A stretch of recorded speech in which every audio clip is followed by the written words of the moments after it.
basketball season, whole panel of exonerating myself for something I didn't do.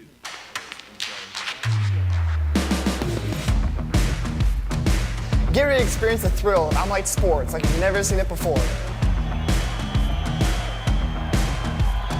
AH Sports Media is your ticket to the heart-pounding action. Catch all the live coverage of Alamo Heights sports events. And exclusive insights from dedicated athletes and coaches. Don't miss out. Tune to AH Sports Media and be part of the excitement. Alamo Heights Sports, brought to you by AH Sports Media. Your passion, our coverage. And I only have me, so like I wasn't too bent up out of shape. But that coach only stayed for 2 years and bounced because she was becoming head. Welcome to tonight's pregame show for the Alamo Heights football team, brought to you by Alamo Heights Sports Media. I'm your host, LARHON Field, joined by Brian Monet. We're here tonight to break down all the heart-pounding action that we're covering in tonight's game. Brian, our team tonight that we're playing is LOCKHART Lions. What do you know about LOCKHART?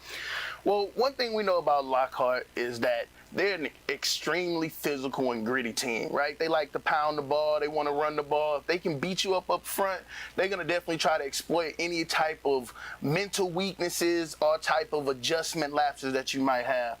We're expecting to see like a big game from number 11, Dickens, right? He's going to try to establish pace early, really kind of make his mark felt on the game. And if he can have his way, it'll be a good day for the Lions. Well, the Lions come in at 4-6, 3-3 in district. Their biggest win of the season was against Kerrville-Tivy in a game that they eked out 31-30. And that was a winner-go-home game, and that's how they arrived here today to play your Alamo Heights Mules. Brian, Alamo Heights, we've seen them all year. Let's break them down. Well, Alamo Heights is going to try to establish themselves with the pass and the run. They're going to try to really get the ball moving on the ground, use that opportunity to kind of establish the pass. We're going to expect to see a big game from Colin Ernst, right, who has a multitude of ways that he can beat you, right? He can beat you with his feet. He can beat you with his arm. Michael Terry's going to try to have his impact felt on the game. So we're really seeing a clash of titans in a sense, right? So you have LOCKHART, who has their big player who leads the game and passing and leads the team over there for the Lions and passing and rushing with by number 11, Dickens. But then you kind of have a Twin Towers effect, you know, forgive my use of a basketball phrase, coming from Alamo Heights, right? Where you got Colin Ernst, who can beat you with his legs, who can beat you with his arm. You have Michael Terry, who's, you know, a tank, so to speak, right? He's going to beat you on the ground. He's going to beat you. Right? So you got to really have to see, pick and choose, be a little bit more judicious on who you're going to key in on the offense. So it's funny you mentioned that because we know Alamo Heights has a multitude of weapons, and LOCKHART, we know that they have two, Ashton Dickens and Nathaniel Gonzalez. That's their 1-2 punch, and that's the punch they come with, combined for 3,000 yards total between the two. They are 90% of their offense. Let's transition to an interview with Coach Todd Mavis, the head coach of LOCKHART Lions. I'm Todd Young here with Coach Mavis of LOCKHART. Now, Coach, last week you played Kerrville-Tivy. You know, it's a win-or-go-home situation. Now, with that, how has that game prepared you with this matchup against Alamo Heights? I mean, last week was as much of a playoff type deal, you know, win and move on, and you fall short, you're not playing anymore. So, you know, I mean, I guess in the sense of getting you prepared for a playoff game, that's exactly what it was, even though it was the last week of the regular season. So I was real happy the way our team prepared and performed. Now, with the performance of that team, what are some key players that we should be looking out for tonight? Certainly our quarterback, Ashton Dickens. I mean, he's a great football player, has been, I mean, he's one of the best quarterbacks in the state of Texas, you know, and, you know, certainly starts, you know, with him and the guys up front. You know, our offensive line have done a tremendous job this year, and so just really, really proud of them. You know, defensively, it's just kind of a collective unit. You know, we've gotten better as the season has gone on, and certainly proud of the way they performed last week. And with that collective unit, how important is, I'm sure, like the term like family to y'all? I'm sorry, say that again. Like, how important is family to y'all? Oh, it's important. I mean, that's what's special about the community of Lockhart. Is they've all grown up there, they live there, and I mean, it is one true family. So I mean, it's a true community. All right, thank you so much, Coach. Yes, Good luck tonight. All right, y'all take care. All right, that was Coach Mabus of the Lockhart Lions. I'm Todd Young, sending it back up to the booth to LARHON and Fields. All right, we're back. Coach Mabus, in his interview, he pointed at the same things we just talked about. Their heart and soul, their team, Dickens and Gonzalez. With that being said, the key players we keep talking about, I just mentioned, they are the ground and pound attack for Lockhart, Nathaniel Gonzalez and Ashton Dickens. For them to be successful tonight, what are some of the keys you're looking for from Lockhart to be successful tonight? Well, they're going to need Mr. Do Everything, number 11 himself, to do everything, right? It's no secret. Lockhart doesn't hide who's getting the ball on offense. We need number 11 to really be the man of the hour for the Lockhart Lions. You also need a big game from number 21, Nick Gonzalez, right? This is a guy who's a one-cut type of back. He gets most of his yards going north and south. He has to have a big game, because if he doesn't, Alamo Heights is going to really try to keen in and wear out that Mr. Do Everything number 11 early, because not necessarily meaning to jump to the keys to victory for Alamo Heights, but it's key. Stop number 11, stop the Lions. Well, I'm glad you covered it, because that saves us time, right? It's a match of the immovable force and the force itself. What the Alamo Heights Mules defense does well is stop the run. Correct. What Lockhart Lions like to do is run the ball. Correct. With the nuance of Ashton Dickens can actually act like he's running and pull up and throw. True. Tonight, they need a receiver for Lockhart to step up major to be a game breaker. For Alamo Heights, they need to roll call to the football, create turnovers, and kill the momentum early and take advantage and score all over the field. Well, if I'm Lockhart, I'm picking up my phone, paging number 1, right? Gage Deutsch. He got to make an appearance, because, I mean, for Lockhart to be successful, they got to diversify. I have that written down like multiple times. Diversify. Because if they're going to live and die by the run, if Alamo Heights has their way, and they're well prepared for an offense that presents this unique type of challenge, it's going to be a long day for the Lions. Well, let's hope it's not a long day for the Alamo Heights Mules. Stay here. Keep it locked for game time coverage. 7 o'clock kickoff right here on AH Sports Media. You will see Alamo Heights football. We'll see you at game time.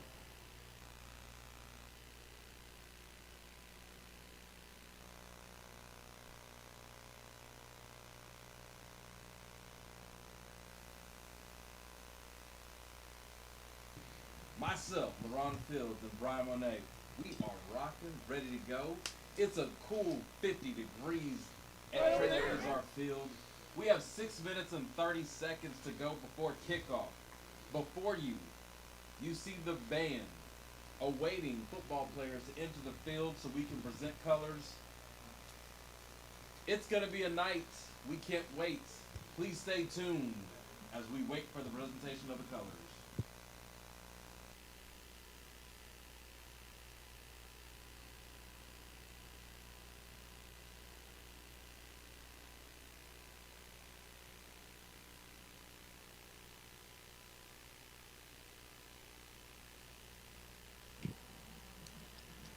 Welcome to tonight's broadcast. It is 5 minutes away from game time. This is Alamo Heights versus Lockhart, an AH Sports Media production. Stay tuned, folks. The action is around the corner.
Ladies and gentlemen, we ask that those who are able to please rise and direct your attention to midfield, where our state and national colors are entering the field. This evening, our color guard is from the Alamo Heights Junior ROTC under the command of Major Jeffrey Shelnut and Sergeant Major Gerald Phillips. Carrying the U.S. flag tonight is Cadet Private Jason LaCoy. Carrying the Texas flag is Cadet Captain Nicholas Anderson. Guarding the U.S. flag is Cadet Captain Peter Wright. And guarding the Texas flag is Cadet First Sergeant Carly Wise. Please remain standing and remove your hats as the Alamo Heights Mighty Mule Marching Band pays tribute to this great nation, our men and women in uniform throughout the world, and all our veterans with the playing of our national anthem.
Ladies and gentlemen, it is ready to go.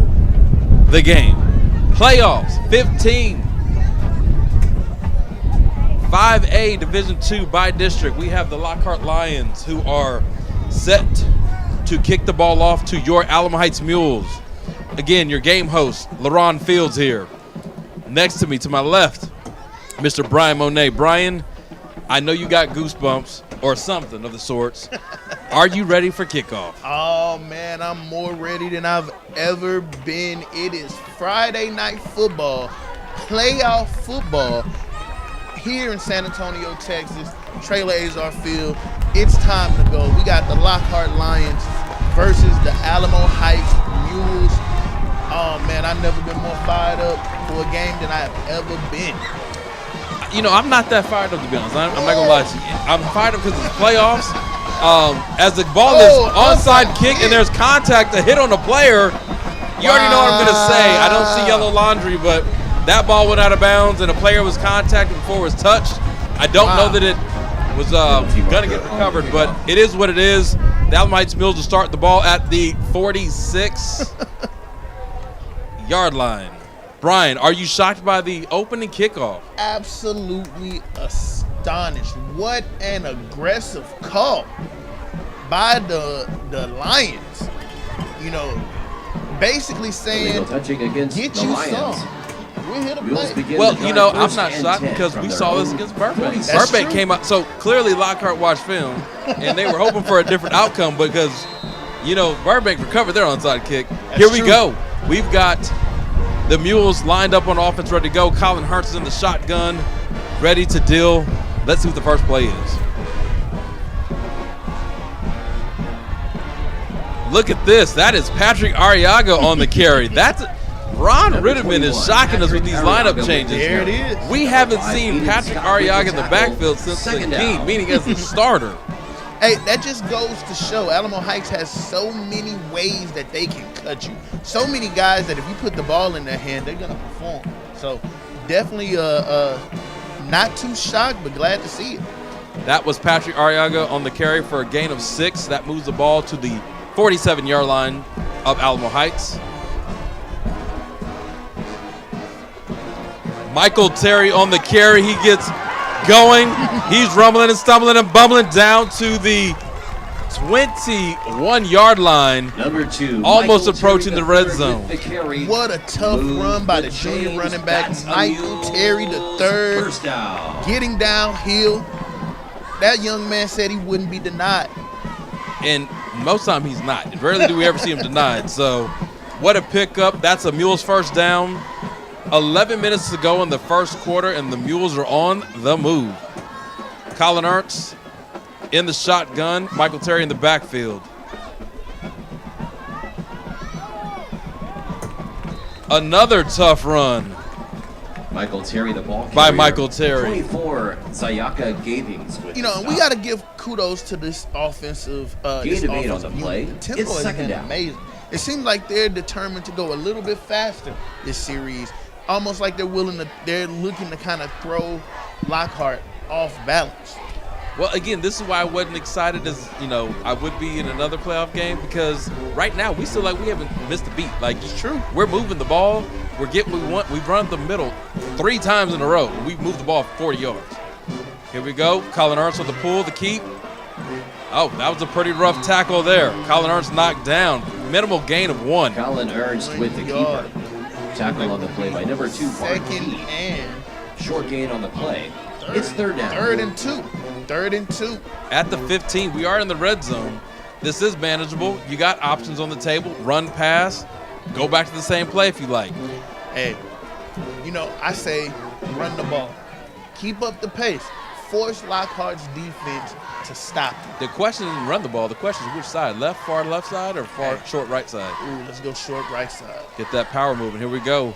Colin Ernst with the Right up handoff. the middle. And Down. the playoffs have begun. Michael Terry for a 13-yard touchdown.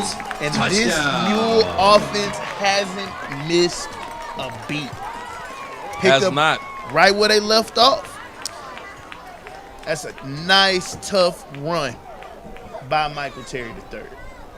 And that's what you expect, right? You expect your playmakers to make plays, and he didn't really leave any doubt on that one. Extra point waiting. Kick is up. Kick is good. That would be a kick by Linus Flores. Extra point is good with 9:34 remaining. So First with 9 quarter, minutes and our 34 new seconds score, remaining, Mules Brian, 7, I'm not Quiet saying it's a track meet, 0. but it's already 7-0 Alamo Heights, and Fans, we want to be sure to thank we got the our ball in stadium scoring sponsors position this season. right at the True. 41-yard line. And I mean, if you're Lockhart, are you kind of regretting giving this Mule offense a short field? Right? You struggled on defense. Thank you to all these proud season long. sponsors of Alamo Heights Now football. you're going to give the ball to a high-powered offense, right, with a short field? Well, you know, like I say, sometimes you pick the lesser of two evils. True. Because if you kick it off, they could potentially return it, which I don't think we've had a kickoff return for a touchdown this year. No. So that would have been new.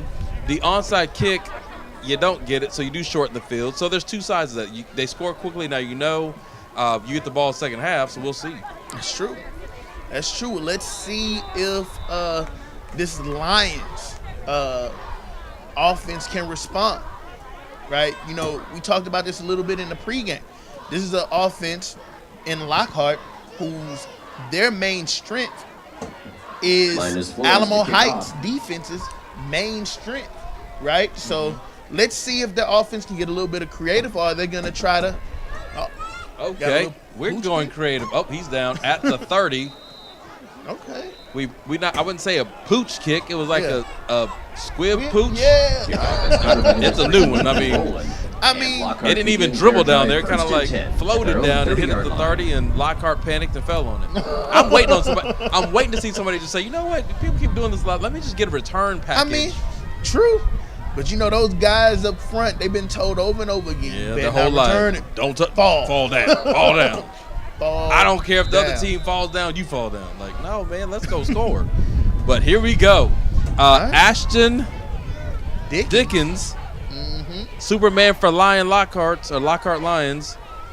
He's on the move with the handoff to Nathaniel Gonzalez. That's the other playmaker for them, and that's a large gainer. Again, this is what's intriguing. They can run the ball. That's supposed to be our strength, and right now we're getting tested early. Hey, they ran right at us. That was a 14-yard pickup. Right, tough tackle. Looks like that was number 24, Patrick Arriaga. Yeah, doing double duty. Doing double duty.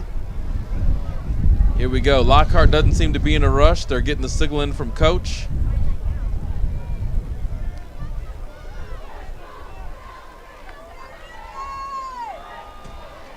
And a gang of tough run by the Lions.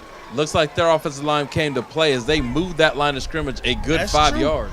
You know, seeing a nice little attempt to play some bully ball. We had a swarm of mules, Tackle on the play or by a a pack pack of mules of there Alamo Heights Mules. on the tackle, but it It's seems second like down. the Lions, the Lions front five are saying game, set, match. Yes, they are. They came to play. That was a 5-yard pickup, and now it's 2nd down and 5. You need a big play from the Mules defense to create negative yardage to put them in a tough 3rd down situation. Here we go. Dickens in the shotgun. Gets the ball, hands it off again up the middle. This time stuffed by the Mules defense. A big stop by the number 33, 21, Nathaniel Portland Gonzalez, the ball carrier. Hannah, who's 33, fired up. Portland Hannah with Fired the up with the tackle. You know, he got to be fired up. He's a senior, and we talked about down. this week. You know, seniors, you're on a week-to-week contract. You don't. This is your last season. There it is. This is your last week until you earn another one. So now they actually spotted him a yard gain, so it's 3rd down and 4 at the 50. Oh, may have got us off sides. Lockhart dropped back to pass. Ball is caught for a 1st down if it stands. See, flag on the play. Pass is complete to number 9, Nate Garcia. Penalty marker on the play.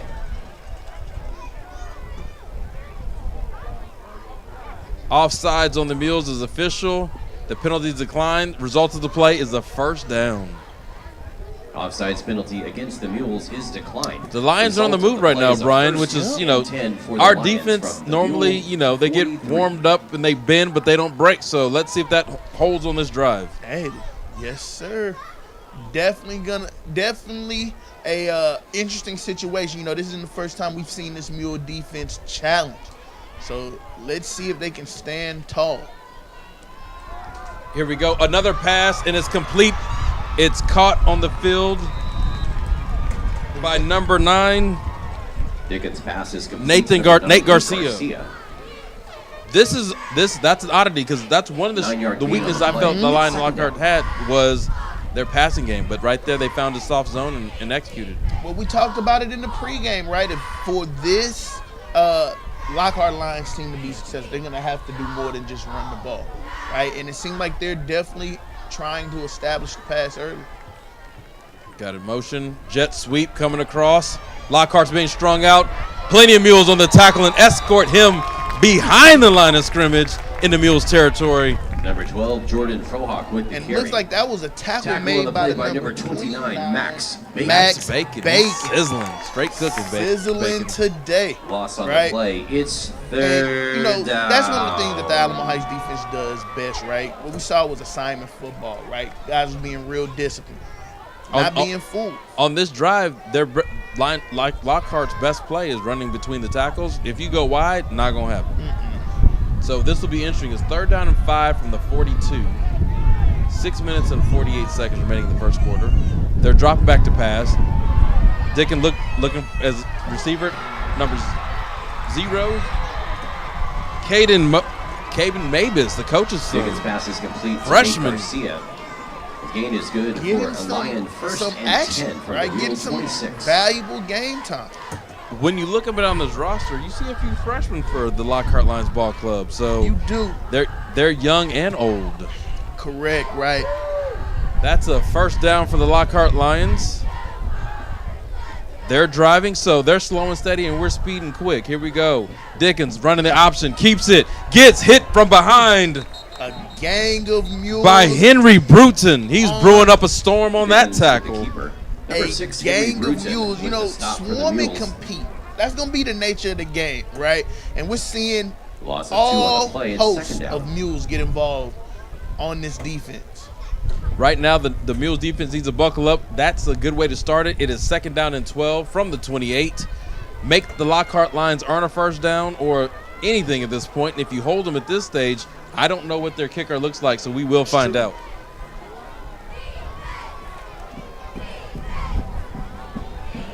Ashton Dickens lined up in the shotgun flank to his left by Gonzalez. The power handoff up the middle. He is corralled. But again, that Lockhart Lions offensive line is feisty, and they allow them to get extra yardage. We haven't seen that all year. Right, which, you know, Short as an gain on the offensive play. lineman Tackled by myself, number 30, I can Ryan appreciate Stetson a nasty for the Mules. call, right? But It's it's third definitely down. interesting, right? Seeing our defensive front kind of meet their aggression with aggression, because I don't think they've seen an aggressive front five like this all season. So this is definitely some good experience. Big play right here is third down and 7 from the 23. The Lockhart Lions have been successful on this down. Let's see what happens here. Up, quarterback keeper, and it looks like a touchdown for Lockhart. He busts right through the front line of defense. That puts him on the board. It is 7-6, pending the extra point. Touchdown. What a play by number 11, Ashton Dickens, doing what we have seen him do all season long. One cut to the house. Question is, can he maintain that all game? Because that wasn't an easy drive.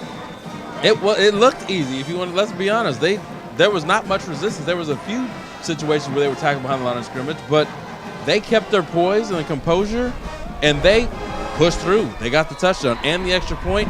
This ball game is tied at 7-7 in the first quarter.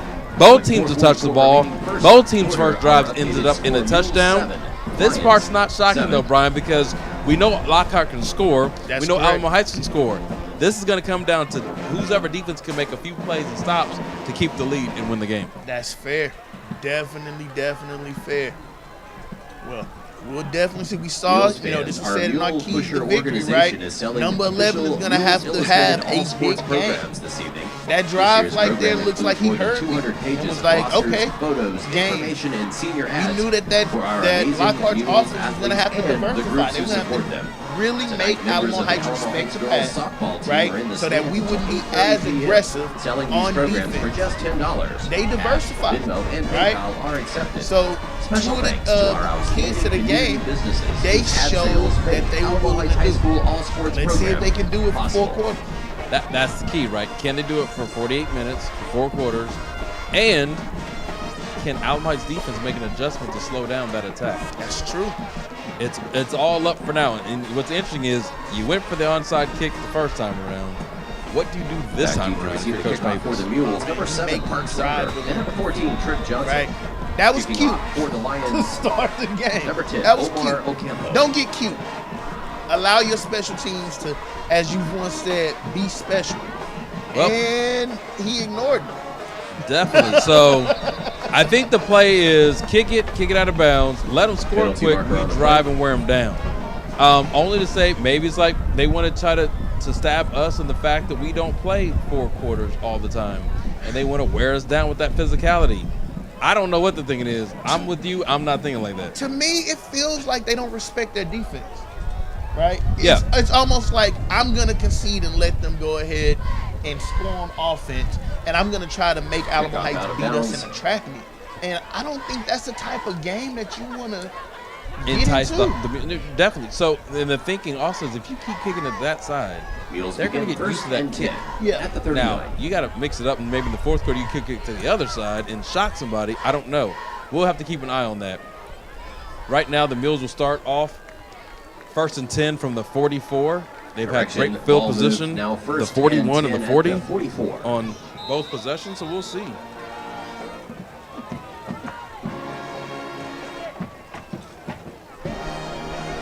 Nice hand up. Oh, you got to get up to the sideline, get up the field. This is DK Garza, and he's doing what he normally does. He's gone. He's gone.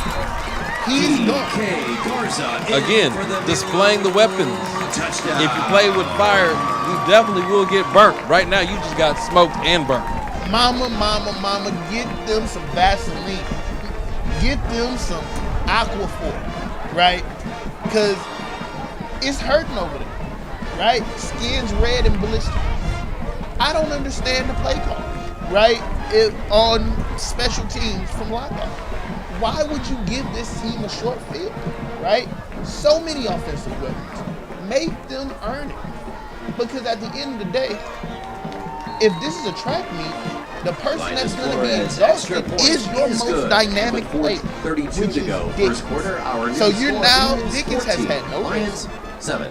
Now, I don't think he needs rest. The man he's in high school. If he needs rest, they got other problems. But for 4 quarters? Hey, they've been doing it for all season. So, again, I don't know, man. Keep in mind this. In their games, they did not win initially. They went up against offenses like Alamo Heights. True. So he's had to fight for 4 quarters for a lot of games where we haven't, right? That's true. So I don't think he'll be tired. And he didn't really do much the last drive. He got the touchdown, yes, but he threw it. He handed off. Nathaniel Gonzalez is one who did some of the work there. But I hear your point, and I see what you're saying. Yeah. It's just, I feel like, man, in the playoffs, it's a little bit different. Emotions are higher. Stakes are higher. You know, if I'm not mistaken, Dickens is a senior. This would be his last game, probably not ever, but in high school, putting on that maroon and white. Like, there's some processing time. And now you're asking him, all right, son, you just got off the Mules, 31. Go and do it again. Like, really, and you know, I'm not clocking it, but it feels like it was 60 seconds later. Yeah, you're right. So here we are, another kickoff for the Mules.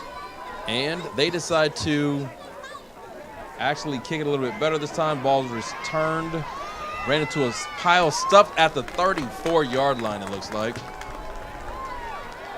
Officially, the 34. Nathan Rowland with the return for the Lions. They begin this drive first. The return there was successful for the Mules. Nobody broke loose, and the return man, for some reason, thought running into the back of his own teammate was success. We'll take it as a Mule fan. Hey, we'll take it. I mean, I think where this drive starts. Number 52 gets credit for the tackle, right? So Dupierre, Dupierre. Oh, okay. Yeah, I forgot to tell you. He goes by Dupierre. Okay, so I was gonna credit him as my Louisiana Cajun brethren, but I guess I don't know if I can do that. He still may be. I needed to check see how the pronunciation works. Here we go. Alamo Heights. Number 44, Lauren Lauren Christensen Number 30, with Ryan the tackle. He came around that edge faster than I've seen him move all day today. Second down. Well, you know, class is different than the football field. For some of these guys, their motivations are a little bit higher on the turf. Oh, well, he was definitely motivated. That was a 2-yard gain at his 2nd and 8 now at the 36-yard line. 3 minutes and 50 seconds remaining in the first quarter. This game seems to go a lot faster when they're competitive. Here we go. Another handoff, this time to Nathaniel Gonzalez, number 21 from Lockhart. He powers his way for a Gonzalez, the ball 8-yard gain. Number 29, Max Bacon. Tackled by Max Bacon, number 29 from Alamo Heights Mules. It's 3rd down. Tough run. Definitely tough run. Looked like he barely escaped William Riggs, number 20, who was all on his backside. I don't really feel comfortable in 3rd and short for the Lockhart Lions right now because they can get it with this line push. Here we go, handoff up the middle, and it is Depends on where it's spotted. It looks like it should be short, It looks like it was short. sometimes officials, you see that official on the far side came in and gave him an extra yard. Whoa. Like, that was short. Look, I got LASIK eye surgery, and I can see down the line. He never even made it to that line of the game. And it looks like the Mules were under that impression as well. Exactly. But I mean, Play is first hey, and 10 it is for the the season, Lions. the season of giving. From Right? Don't give too much. Just give what they get. That's what we asking for. Here we go. First down and 10 at the 45-yard line. The Lions are marching. Ashton Dickens resets to get the play in, and here he is in the shotgun.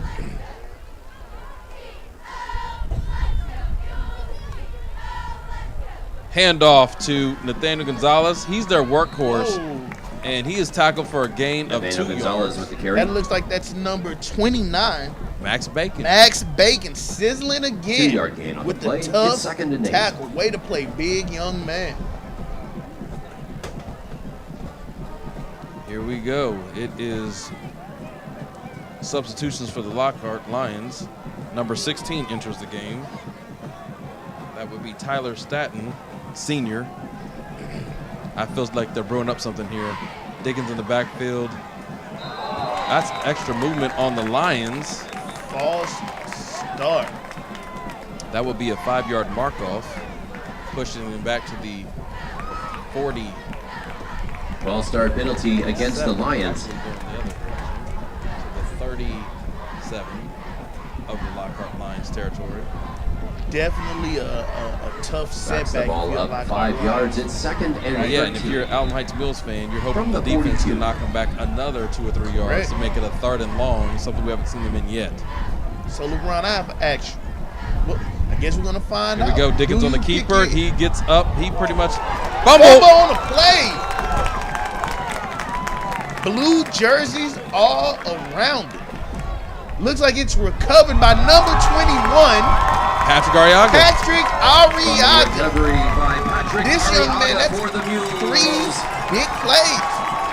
This game already. Definitely letting his impact be felt early on. Mules take over. First and 10 from the Lion 45. What a play made by this blue and gold defense. Well, we said it. Turnovers matter. This is the first opportunity to get points off a turnover for the Alamo Heights Mules. You've had great field position all night. We expect nothing less but a touchdown. So let's see what plays out here. First and 10, Colin Ernst in the gun. Calls for the ball. Hands it off to DK Garza. And DK Garza is swallowed up in the swallowed backfield. up. You said it best. Number DK Garza, 7 the ball carrier. from Number 7, Edward Lockhart, Mendoza that would be with the tackle. Edward Mendoza on the tackle. Short gain on the play. Second down. Second down and 9 from the 44 of Lockhart. The Mules huddle up.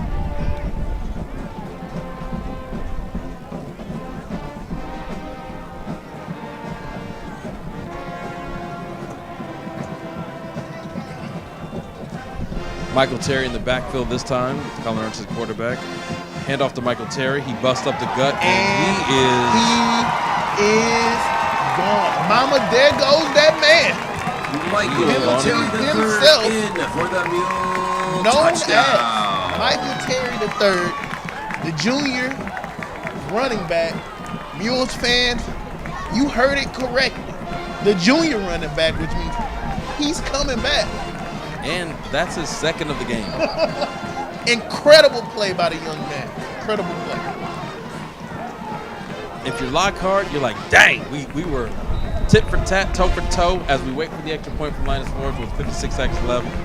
This has been the highest scoring first quarter all season for an output. LeBron, let's let our viewers hear that with 56 right? seconds Because there's a remaining. lot of First people quarter, our new score, about our Alamo district, Heights 21, right? Lockhart This is 7. a team out of district, right?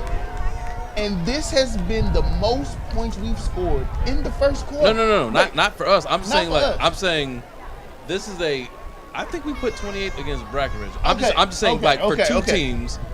This is for the first quarter. Like I think Correct. last week against Sam Houston it was 28-14 in the first half, Mhm. right? We already got 28 points in the first quarter, 58 seconds left, 56 seconds left. So that's a good sign for us. That's a great sign. regardless. Correct. If you are Lockhart, that's not a good sign for you because you gave up 21 points in the first quarter, and it was on a minimal of like 7 plays. And you haven't even made them drive the length of the field. No. So your theory about being tired, I know we're not tired. Yeah, I mean, that's true. If you're Ron Rittimann right here, head coach of Alamo Heights the kick Mules, for the Lions, number 2, Marquis, and number 4, I keep pinning them back. I keep pinning them back. Don't give them life, right? No, Pin them not back. at all. It's playoff football. It's playoff football. Linus Flores is lined up for the kickoff. Oh, there it is. Touch the ball. Oh, dribble the ball at the 2. Oh, my God. Keep staying in your lanes. And just like that, they will have to drive the length of the field. Bart Key had with the he had a lot on his mind, and he luckily got him out of danger. Lions begin the drive first, but they're at the 9-yard line when they start this drive. So I think this will be a good test, right? Because we've seen what Lockhart's offense can do when given relatively favorable field position, right? And by relatively favorable, I mean starting at the 35 to 40 potentially. Let's see what they can do driving from the 9-yard line. Well, you know what they're going to do. They're going to hand the ball off to Gonzalez this first play. They're going to keep it with Dickens. That's what they're going to do. Not to be predictable, but they did a tunnel screen, and that was swallowed up for a gain of 0. Which definitely like the play call if you're a Lockhart Lions fan, but definitely need that receiver to stay on the block. Right? In order for that tunnel screen to work, you got to isolate that DB.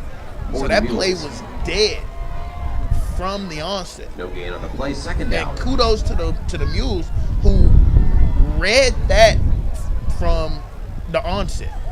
Definitely. So we are 2nd and 10 from the 9-yard line. Dickens is back in the gun, looking to pass this time.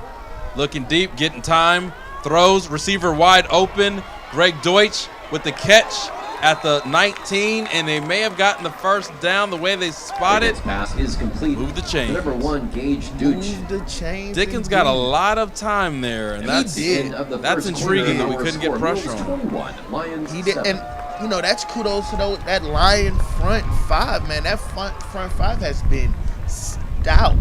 Definitely the highlight of that Lockhart Lions offense. Definitely. We are in the second quarter. This is Alamo Heights football, being produced by Alamo Heights Sports Media. We'll be going to a commercial. We'll be right back after these messages.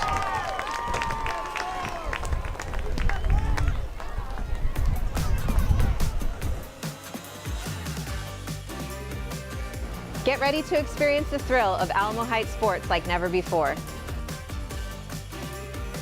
AH Sports Media is your ticket for heart-pounding sports action.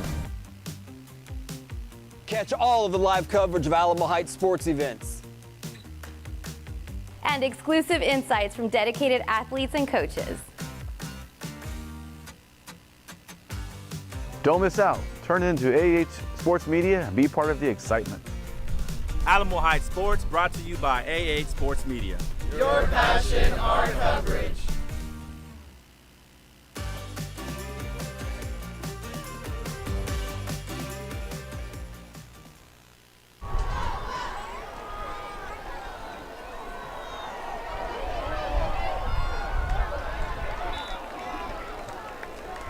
First down pass intended for Deutsch.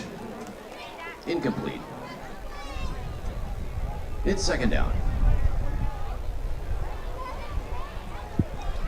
All right, welcome back to the second quarter. It is 11 minutes and 50 seconds. In the second quarter, it is 2nd and 10 from the 19. Lion Lockhart's looking to drive.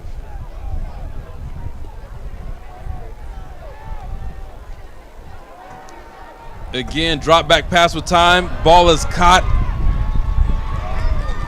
And a big gainer there by number 9 from Lockhart. Nate Garcia. That gain is good for a Lion first with the stop and 10 from their own number 9 from Alamo Heights, George Hale, on the tackle. This passing tag is starting to come to life, and again, on the pregame, I said this is the one area they had to be sharp because it's the one area that we thought was their weakness. That's true, and I mean, we're seeing good faith effort in an attempt to diversify the play calling. Handoff Nope. It's a track meet on the outside. Nate Garcia again with the big gainer. Dickens pass complete to number 9, Nate Garcia. So we're allowing Ashton Dickens to get in the groove here. We gotta. I don't know if the pressure's not getting home or what the plan is. Maybe we need to drop in coverage and make you see windows and come and protect the run. It almost seems like we're willing to give up the pass, right? And not willing to give up the big play, which I totally understand that. At this point, yeah, with a 14-point lead, you're not trying to give them anything, make them drive. But at the same token, I need to see some pressure on the quarterback. Here we go. We got a handoff to Nathaniel Gonzalez. He bounces outside, and Joseph DePere helps bring him down. That's a minimal gain of 1 yard. That'll be second down and 9 from the 44-yard line of the Alamo Heights Mules. Ryan Stetson with the tackle for the Mules. I have a hot take. Okay, don't get too hot. Play second down. We want to stay employed. I'm curious if the game plan here from the Mules defense is to deny the run. We're going to force them to beat us with the pass. Exactly, that's what I'm saying. Like, and I get that, but at some point we still need to get pressure on the passer. Correct. And right now that's Ashton Dickens running the ball up the middle, getting a sizable gain. He's still moving. I guess forward progress doesn't exist in this world because at some point Dickens with the keeper. Man was not moving as much as we saw. It was just a crowd of linemen. I guess it's the LOCKHART push. Look, the lineman in me is bubbling to the surface, man. We got a match within a match, right? We're seeing a battle between the offensive front 5 of Lockhart and our front 7, 6, right, on defense. Hogs against hogs. And these guys are getting after it. And they're sizable. Here we go. Ashton Dickens calling for the ball. He hands it off to Gonzalez, who is swallowed up at the line of scrimmage.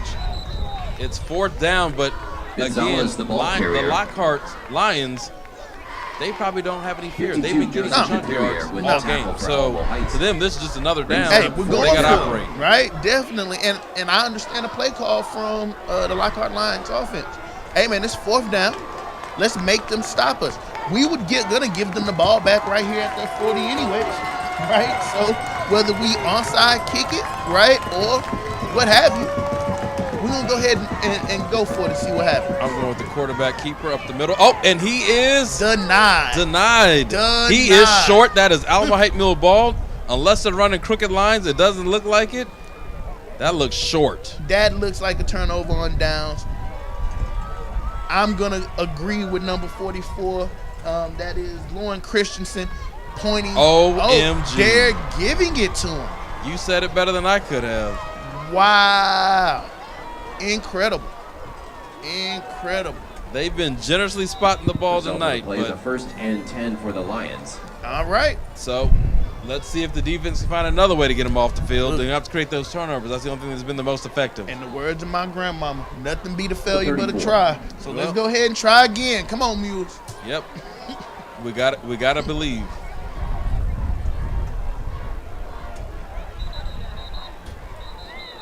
Is there a timeout by Lockhart? One thing I don't understand that Lockhart's philosophy right now is they're not in any kind of urgent hurry. No. And you're down 14. Maybe let's say you score and you're only down 7. Once again, Mules it's just intriguing that you're not picking up your tempo, taking advantage of some things that may help you. But I'm not mad. Let's let them do the moonwalk, the slow walk, the zombie walk, whatever. For just $10. I just need our defense to go up right here. I know Coach Ricker's probably dialing something in his head and to give us that extra edge. I'm hoping the players on the field create that turnover. Be sure to pick well, one up tonight. If you're Lockhart, Mules Illustrated right? all sports You're programs playing on with sale money, until 8:30 right? p.m. We wasn't even supposed to be here, right? Like, all signs pointed to Tyvee playing this game this week. You overcame, all odds. You're here. So what do you got to lose, right? It's 21-7. Would you prefer it to be closer? Sure, right? But, I mean, I would assume that if you're the offensive coordinator, you feel good about where you're at right now, right? Well, here's the problem, though. This drive started at the 9-yard line. Yeah. And we're now at the 34. Trying to get pressure. Ball deep. Wide open. Number 12 for Lockhart from Ashton Dickens to Jordan Frohock. Dickens' pass is complete to number 12, just like Jordan that. Krohawk So for the possession Lions game. touchdown. So as I was saying, I mean, if you're Lockhart, you feel good. So yeah, we're not gonna rush, right? One possession game. We feel like, you know, how we feel internally is a tie ball game, right? So we're gonna take our time and we're gonna continue doing what we're doing. Probably even feeling validated, right? Wouldn't surprise me at all if we see another onside kick. Kick is good. It is now 21-14. Alamo Heights over Lockhart. But here's the thing. I wonder if that timeout was because they saw something. Again, maybe we kept creeping up, and they're like, it's time to unleash the deep ball. That was too wide open on the back end. Correct. I mean, the young man had all day, so. And he's definitely checking some other playoff scores around the area this evening. Second quarter score. So it's one of those things where our halftime adjustments are going to have to be okay. If we can't get pressure, what's the next best thing? And I couldn't tell based on the shot we had if that was a busted coverage or again we just got too comfortable with the run and first didn't quarter even take between the Victoria pass West. serious. Maybe the receiver came and gave a stock block fake, hit the post. Second quarter score, Corpus Christi Veterans Memorial 22. I mean, and again, I feel like I'm gonna be saying this all night. This is another kudos to Lockhart's front five. I mean, their offensive front has been stout. No pressure on the quarterback. I mean, created running lanes for the running back and the quarterback. Central 0. They look like a machine out there. Yeah. Their O-line, meaning their O-line looks like a huge machine. Correct. So, I mean, we definitely have to find a way. I don't know if it's throw in some more stunts, add more guys to the line, block, because it doesn't seem like they're adding in an extra block on that front. So, but we're definitely, you know, and if I know Coach Ricker, like I think I do, it's going to be some interesting adjustments made at halftime. You are watching Alamo Heights football on AH Sports Media as we gear up for the kickoff in the second quarter from the Lockhart Lions. And I know Coach got to feel like he's a genius. Coach onside kick Mavis. I apologize for my pronunciation. I don't know that he's a genius as much as we just fell asleep at the wheel. Like, this is what I'm talking about. Mental acuity. Be present in the moment. They've done it, what, 3 times? True, but who has the I don't care. Stephen A. The gall, the unmitigated gall to do 3 onside kicks though. It doesn't matter. You still you play it till they don't do it. That's true. Right, like period. Right. I don't care if they don't. If you've never seen anybody do it, you got to do it. Here we go. Dickens hands off to Gonzalez, who tries to bounce outside, stays inside. Absolutely not. And he's swallowed up. Again, our run defense has woken up. There we go. We need the back end to mess with the front end. You got a feeling so. If I'm that front, if I'm the defense, I'm insulted. It's second down. So you basically saying we're gonna play keep away from our own defense. It's an interesting strategy. Definitely interesting strategy. Well, right now the momentum is swinging towards Lockhart. And we like we keep saying, the defense is going to have to make a decision here of what they want this first half to look like, because it looked like we were running away. Now it's 21-14, and if we don't stop, it could be 21-21. Drop back. There we go. Pass. Get some pressure. There we go, number 4. Yes. Number 4. Loss that of is 1. Would that be a sack? Reynolds. It is a sack. First sack of the game. We must have brought some pressure. Lauren Christensen. I said number 4. My apology. That's number 44. Lauren Christensen with the tackle. 3rd down 11. Again, last time we had a 3rd down, they got a 19-yard gain because he had all day to throw. We've either got to dial up pressure, we got to lock on receivers, we got to do this. It is 3rd down and 11 from the 43 with 7 minutes and 20 seconds remaining. Lockhart lined up in the gun. Receiver on each side. Receiver in motion. Looked like he went before the snap a little bit. No pressure. Some pressure. Bouncing around, looking to run. Throws it. Ball is incomplete. Off the turf. Again, that's the least you can ask for is get him on the run. He may not be as accurate. When he has all day, it's more of accurate throw. That's number 6 for the Mules. Henry Bruton defending for the Mules brings up great 4th coverage down. from the young man. So, if he's onside kick 3 times, what are you thinking right now? No way he's punting the ball. For the Lions, number 14. I don't Trip believe it. Johnson I back will be deep pleasantly for the surprised. Mules. We're in safe punt right now. Correct. Protect the Absolutely middle, protect that. not. 21's in, Gonzalez. The ball's actually kicked. That's a I am shocker. surprised. I am Ball surprised. is caught by Tripp. He is getting upfield, doing what he does. Pushed out of bounds on the Alamo Heights Mules sideline around the 50.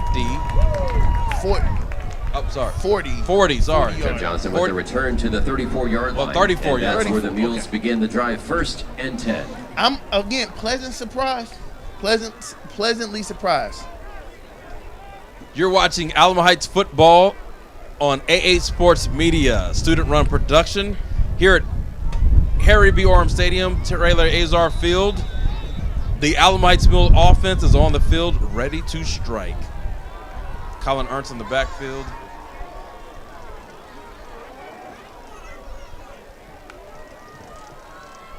No handoff, keeper by Colin Ernst. He cuts up, and he's not getting very far. He's got to read that. Looks like we got a flag on the play. Penalty marker down. Holding or Yeah, it looks defensive? like it's holding. Can't shoot ourselves in the foot.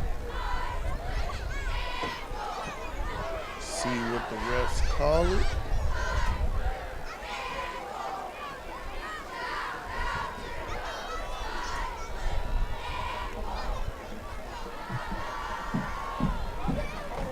Holding on the Mules is confirmed. We are going to be at 1st down. Holding penalty against the Mules. 20? Yeah, looks like it's up. That 10-yard penalty brings up 1st and 20. Oh, 20. Okay. Ball's on the 25. Should have been the 24 because we started. Well, no, we started 35, so it's 1st and 20 at the 25. So we got a little mountain to climb. And again, it's playoffs, so this is a mountain, not a hill. Correct. Call for the ball, hand off to Decar Garza. Goes out wide, strung out, and powers up. That's probably the one that Collins should have kept because that's where the alley DK was. Garza with the Got to carry. read that a little bit better. Number 5, I don't know Aiden what Scott the play call on is, the but tackle. that's one you probably could have kept. Correct. Here we go. Gain of 6 on the play. It's 2nd down. Mickler coming out. Gain of 6 on the play. It's now 2nd down and 14.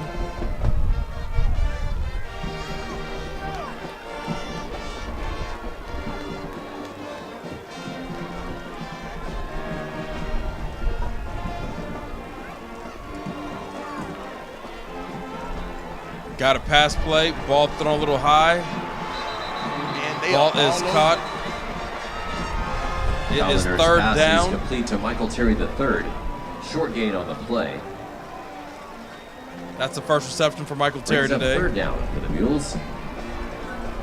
So we got 3rd and 11. We're barely getting back to the line of scrimmage, so whatever play this is, we definitely got to get 11 and a half yards.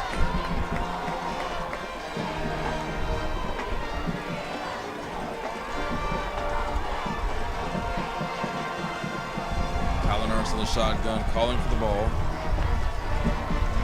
Drops it back. Pressure's coming. Ball's thrown. Ball's caught up. Oh. Got to make that play. Got to make the play. Big time players make pass intended for Michael Terry in big time games, and it's the playoffs, baby. It's 4th down. This will be our punt situation for the Alamo Heights Mules. Punting from the 34-yard line. First time we've punted tonight. Well, let's hold our breath because last time we said that he ran for a touchdown. That's true. But I don't know if we got the guts right now to do that. But we shall see. He can pick up 10 yards. And he's punting it. It's not the best punt. It's a short punt. The punt is down at the 42-yard line, and that's where the Lions begin 1st and 10. That's the ball on the 42. Again, like, I mean, what have I told you all year? You got to play and practice like you mean certain things, and what I mean by that is, I get the fake it, like act like we're going to fake it, but we needed to flip the field. Correct. They've been on the move. The only thing that stopped them has been themselves and the one turnover. That is correct. I mean, and I get the 2 turnovers, turnover down, turnover the ball, but they've kind of had their way in the pocket, right? Correct. This is a serious situation. It's 21-14. You wanted to end this quarter with some momentum, go up 14 points. But here we go with Ashton Dickens in the shotgun. Let's see what our defense has to say about this drive. Pass, double pass. Oh, my God. Thank goodness he's not the quarterback. Yeah. But again, this is what I'm saying. You said it best earlier. Lockhart's playing with house money. They playing, and they're acting like it. Yes, Like, they ain't nothing to lose. They're acting like they have nothing to lose. They were like, okay, Heights, you want to make us become a passing team? Although we haven't done this all year, bet we'll do it, right? And we're willing to do it. So it's crazy when you're in a fight with a person that ain't got nothing to lose. Because even if they're not the best fighter, ain't got nothing to lose. And then you sometimes tense up, right? And you make them look like the better fighter. That's a dangerous man, right? And they're acting like it. And this is another thing I always say, right? Like when you show things like this in the first quarter, first half, it makes you think in the second half. Correct. The worst football player you could ever have is a thinker. Oh, 100%. You want a person who's reading, reacting, and feeling confident in rhythm and getting a lather. So, again, thank goodness that bullet was missed, and we lived to survive. See another down. Second down and 10. Procedure penalty against the Lions is declined, and it brings up second and 10. Go to it again. That same double pass. If you're Lockhart. Not right now, but I think you got to keep it. It depends on the game flows, right? And at this point, you showed it early and didn't connect, so I don't know if you can go back to back. Here we go. They're dropping back to pass. They're feeling confident with that pass. We got some pressure. Quarterback escaped. He throws it, and it's incomplete off the hands. And way to get pressure, right? We're starting to see, it seems like that Lockhart front five is feeling a little bit uncomfortable. These guys are tired. You can see they're kind of hands on the hip. They're kind of slouching over a little bit, right? You're starting to see some of that mental sharpness that offensive front five showed early in the game start to wane. And that's what you expect. Everybody starts off hot. Everybody's conditioned. Everybody's excited. Now we're settling into a groove. It's third down and 10. Big down here. It looks like it's either going to be a pass or a quarterback draw. The way that they're playing it, spread out. Oh, false start. Bring them back 5. Accept the penalty. It'll be third and 15. Put them at the 37 of their side of the field. And that is an absolute false start against the Lions. Right? Like, I mean, now everybody knows you're going to pass. Once right? again, it's third down. If you're that Alamo Heights defense, do you continue to sell out on the run? Not on third and 15. I'm spying 11. Oh, 100%. I'm spying 11, and then I'm making sure I lock up the receivers. They got to spread out 5 wides here. We sent pressure. That looks like a little bit of a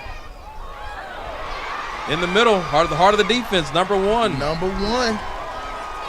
Gage Deutsch. There it is. Correction. Again, you know, it's like when you go 5 wide, you're hoping that several things happen. You're hoping that they play a zone, you find an opening in the zone. If you don't get home to the quarterback, it's going to be open. Correct. And Deutsch.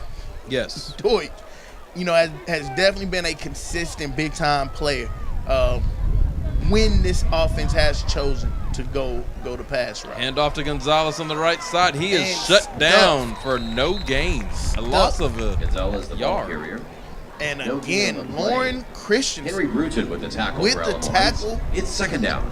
On that play, that guy has been all over the field on defense. And that's what we've seen from him all year, so it's no surprise. Correct. I just need the rest of the Mules defense to get his energy, Superior's energy, and Bacon's energy, and Arriaga's energy, and let's make this happen. Do not give these guys life. Correct. I mean, we've had them on the ropes. It's second and 10 here, and look what we have here. We have another pass play, quick pass. Off the turf. Oh, man. Off the turf.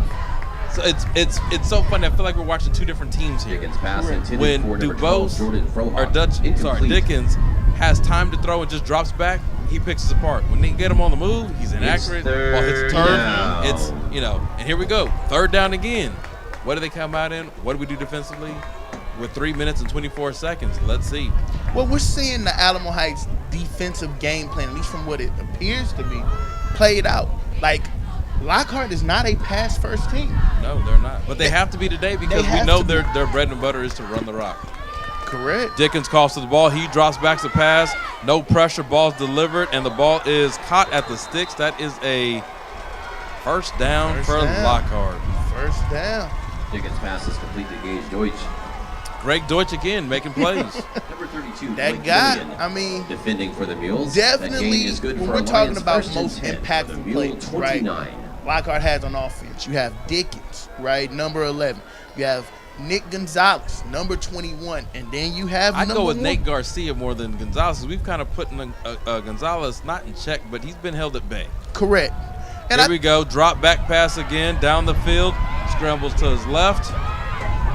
One man to beat, and he ushers him out of bounds. That is George Hale on the escort.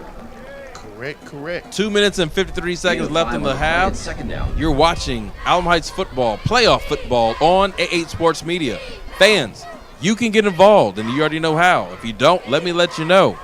Go to the A8 Sports Media site, which you're already on. Go to the live chat, and you can click on the player of a game vote in the chat. But you must be a subscriber, so please do so. A8 Sports Media. Our coverage, your passion. Dickens on the handoff to Gonzalez, and again, like I said, balled up. If we got one thing, if we've done one thing well tonight, it's definitely that right there. He's not gonna beat us. And that puts us at third down. Ryan Stetson with a tackle for the Mules. And 5. That's another tackle by Mr. Ryan Stetson. Third down. Third down and 5. A lot of options. What do you see coming? If I'm Lockhart, 100% see them trying to pass again because the run isn't working. And on that last play, that was they handed it off to number 3, Nathan Rowland, a freshman, right? So this is a team that has grades all over the place. Definitely. We have a short of the first down. What I find to be odd is how the official keeps moving forward. It's 4th down. It is 4th down and 1. 4th and 1. So to the Lockhart Lions, this is 3rd down and 1. Correct. There's no field goal, nothing to lose, right? Give it to your star player and let him get you into the promised land. And we have a false start. False start on the play. Looks like everybody moved. Specifically the running back and the quarterback. It's still 4th down. So again, this doesn't hurt Lockhart no, at all. No, it changes nothing. No, because they're still probably going to go for it. They still have the option to run or pass. It's great momentum for us to think we're doing something right. We just got to put the exclamation point on doing the right. Correct. It is 4th down and 6 from the Alamo Heights Mules 25-yard line with 1:46 to go. A stop here would be so beautiful. Oh, 100%. Drop back for Dickens, looking to pass, pressure coming. Second time around. Hit as he throws. Yeah. That was number 21. Patrick Arriaga. Pass is incomplete. Mules take over on down. Impact play. I wanted to call it a sack, but he got it off. Impact pressure. Impact pressure. So here's what's beautiful, right? If we can score the 1:39, that makes you feel so much better. It makes you feel like, okay, the little storm. You got to know there's storms in football. Oh, there's, 100%. There's peaks and there's valleys. Game of life. We were just in a valley. Let's see if we can jet through to our peak again. 100%. And one thing we definitely know about this Mules offense is they're going to go for it. They can score fast. They're going to score fast. And there we go, number 10. Colin Ernst out in space. And if we could have got that one guy to miss, I mean, he could have been to the house. Well, right now we need to go quick tempo. It's 1:20. We shouldn't be huddling. We should be getting to the line and going. It's 2nd down and about 3. 2nd down. 2nd down and 2, sorry. 1 minute, 10 seconds.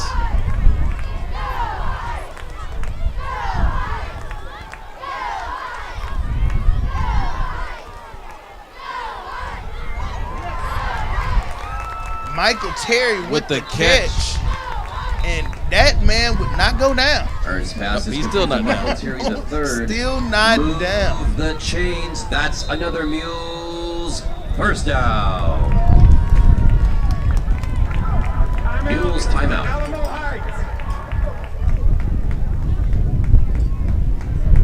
Here we are, timeout called.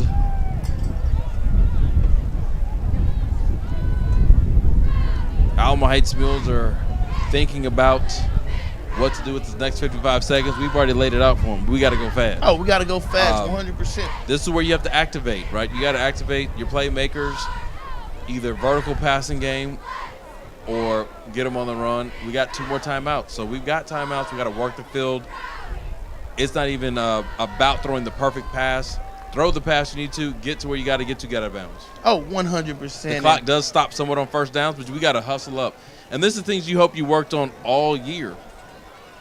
Well, and theoretically you're supposed to, right? You know, you talk about, well, in football they talk a lot about the 2-minute drill, right? Well, we're definitely in a 2-minute drill situation, right? 55 seconds left in the game, of course, but this is definitely like score now. We need that extra 7 as we go into halftime. Here we go. Colin Ernst in shotgun, flanked to his left and right by running backs. Michael Terry flexes out. Ball was bobbled by Ernst. Ball's thrown. He's open downfield, but it was too late. DB made a great play on that. Intended for number 2, Michael Terry the third. Number 0, Caden Mavis. And that was defending. A freshman, Caden Mavis.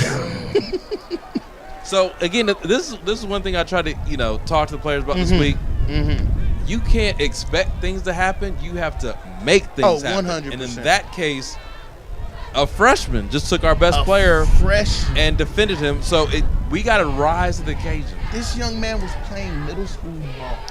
Just 12 months ago. 12 months ago. Well, maybe 13, 14. But still, all the same, I don't know that was the best use of the skill set right there. But let's see what we get here. We got to get these snaps up. Colin Ernst looking to throw. He's escaping the pocket. Ball's thrown. Come on, Michael Terry. We got to show up today, Michael baby. Terry the third, 100%. In the Brings words up of my third down. coach, man, if you touch your hands, you got to catch it. Well, again, here's the thing I will say, though, right? Yes, if it touches your hands, but we got to just be in that mode of. Correct. Even if it's not the best ball, we got to find a way. We got to bring it in. This is where the cream's supposed to rise at the top. And we need to rise. We got 40 seconds. It's 3rd down and 10. We're on our 33. At this point, you're almost playing for an opportunity to get a field goal. Correct. We can't end this drive without a kick.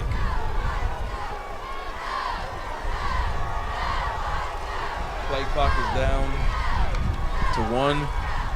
Hand it off. Kept. All What right, a tough run by the QB. But again, this is where it's not smart football. Why are we running in the middle of the field? Hit to the numbers and get out of bounds. You save yourself a timeout in a clock situation. Smart football has to be played in these moments. That's true. That's definitely true. You know, situational awareness is major key. That's a skill set in football. In any sport, situational awareness. I mean, we're trying to run over people. That's not the name of the game right now with 34 seconds. The name of the game is get out of bounds, preserve a timeout, buys you some time. You don't have to rush. Now we wasted a timeout. We're down to 1. We're only on the 44-yard line of the Lockhart Lions. We don't really know. Neither one of us knows what the distance of the kicker is. So, and it was open too. Matter of fact, it was so open. Had he hit the numbers, he may still be running. True. But we've seen this all year long. Why are we running in the middle of the field where all the bodies are? The name of the game is not to get tackled. 100%. 100%. So it's going to be interesting to see what offensive coordinator Coach Barranco's thought process is as far as this next play, right? Are we going to try to get the ball into our players in space via a pass? Or is it still running down? We got 34 seconds. No, not a running down, period. We only have 1 timeout.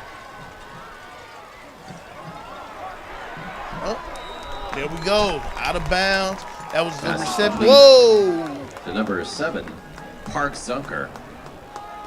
Interesting. So we got that was number 7, Park Zunker. Well, Parks, the problem again is the officials considered him still in bounds as forward progress, so the clock is running. Smokes. And we had to burn a timeout again. That is. This is why you got to be smarter than a fifth grader, because you can't put it in the hands of people whose incompetence level may be higher than a fish. So you got to understand that you can't put it in some people's hands. Oh, there's only one person's hands I put in a lot of things in, and he ain't on the field. He's not on the field. So again, but he is on the main line. Yeah, well, we need to call him. We need to call him, right? Calling on the main line. Oh, just need a little bit more time. Goodness So gracious. 23 seconds left. Ball on the 36. Incredible. Not a math major, but that'd be a 53-yard field goal, which I know we're not trying to attempt. We have 0 timeouts remaining. So if you're Lockhart, you know 2 things. They got to work the sidelines. Correct. So bump, play tight. If they run up the middle, we got to hope we get the ball in and spike. We got to get a clean snap. Collins has to have a clean throw. Everything has to be with crispicity and cleanness. Well, you got basically one play. One opportunity. Get 2 if you're efficient. Because we have no timeouts. Yeah. Right? So you either target the end zone or target a quick out and get out of bounds. But you don't have a lot of time to think about it. On the roll, trying to get deeper than deep. Ball's caught. Get out of bounds with 16 seconds. That play took 7 seconds, which is awesome. Josh Hurtado coming up big, senior. Itching. Listen, itching. Hey, he reminded me the other day, hey, I'm 100% on receptions. Now he's still 100%. He is 3 of 3 for about 70, 80 yards now. Big ups to Josh. Definitely. That's a big play from the senior, Josh Hurtado. So right now we're in striking distance. The ball is on the 12-yard line. It'd be a nice opportunity for Bennett Johnson at 6'7" to get a catch. Here we go, looking back to pass. Looking to throw, pumps. You got to get rid of the ball. With 8 seconds remaining, incomplete to Ernst's pass is incomplete. DK Garza. Colin Ernst was a little bit down. confused and perplexed there. He didn't know what to do. One thing, again, I keep trying to iterate to him and his teammates. He's got to take care of that ball. He's got it loose. It's playoff. All you need is one hit, and the game flips on its head. Correct. And that goes back to situational awareness. And you can see him struggling with his impulse, right? Because his impulse there was to tuck it and go. I saw him looking. You can see him kind of hesitate, kind of inching towards the end zone. There was a gravitational pull. Here we go. Second down and 10 from the 12. 8 seconds remaining in the half. Alamo Heights Mules trying to strike before the half. Ball snap. Ball's thrown. Ball's caught. Ball is Park Zunkers. 6 points. I see. He promised me he was going to get a touchdown today, and he has delivered. Mama, buy that young man an ice cream cone. I think it's a trip for Dairy Queen all around. I think they go to Sonic or Amy's Ice Cream in the neighborhood. And the Corey, shout out to Amy's Ice Cream. Been eating it since 1998. Shout out to Amy's. That's a free plug, Amy's Ice Cream. I'll be by to collect my payment of a free scoop.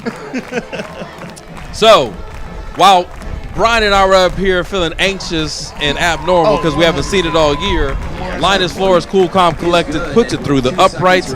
It is Alamo Heights 28, Lockhart 14. What a first half we've seen so far. A first half. This is playoff football in Texas. This is what it's all about, the anxiety. I have the sweats on my forehead, right? High pressure, high stakes, win or go home. And it looks like the Mules made us all a little uncomfortable, but figured it out. They Folks, figured it out. After this kickoff, we want you to keep it locked. We'll have halftime interview with Sydney Fry, who will be talking with Coach Ron Rittimann. So keep it locked here to hear that news. I'm sure she's going to be getting some information that we all want to know about this first half, because this whole first half was kind of like our whole season in one. We had ups, we had downs, we had left, we had rights, we had some questions. We still need answers. 100%. Thank goodness we're up by 14, because it almost feels like it's the other way around in this booth up here. 100%. And, you know, this is kudos to Lockhart, right? They're playing like someone who don't have anything to lose. And right or wrong, They're giving our Mules everything they can handle and some. Question, do our version of an onside kick? I mean, there's 2 seconds left. Do not give him life, right? Do not give them life. Absolutely not. And we pooch kick it. And they're running to the wide side of the field. Stay in our lanes. What a hit. Penalty marker on the play. Looks like that's number 6 with the tackle, Henry Bruton. Question is what this penalty marker is for. I don't know if it's holding, blocking the back, or block. Oh, looks like the ref's waving it up. Okay, they're waving. They're ready to get inside. Yeah. Okay, they waved it off. Halftime. I can't tell because they're still on the field. Yeah, it looks like there's some dissension in the ranks. And there's conversation with both coaches. Alamo Heights already ran off the field. Lockhart's off the field. Yeah, we're waving it off. All right. Wave it off. As we wait for Coach Rittimann, we're sending it down to the field to Sydney Fry as she talks to Coach.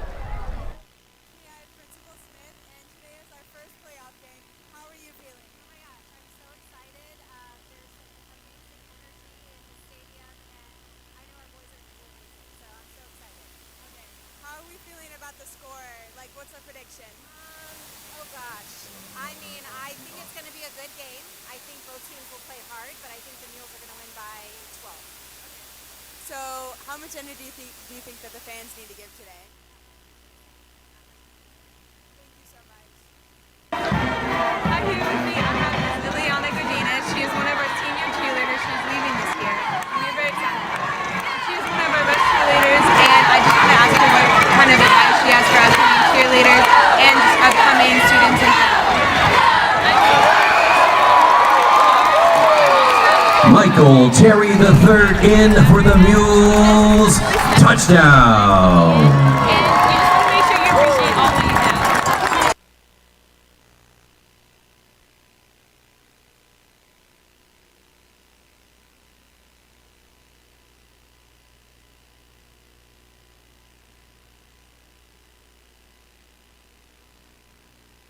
The second half. Okay, what is one thing your players can do for you to assure that you are happy regardless of the end result today? Oh, just keep playing with great effort. That's all we ever ask of them. Play hard and have fun. Make plays when you have an opportunity, and let your talent take over the game. And I think they're going to do great in the second half. Okay, thank you so much. Good luck.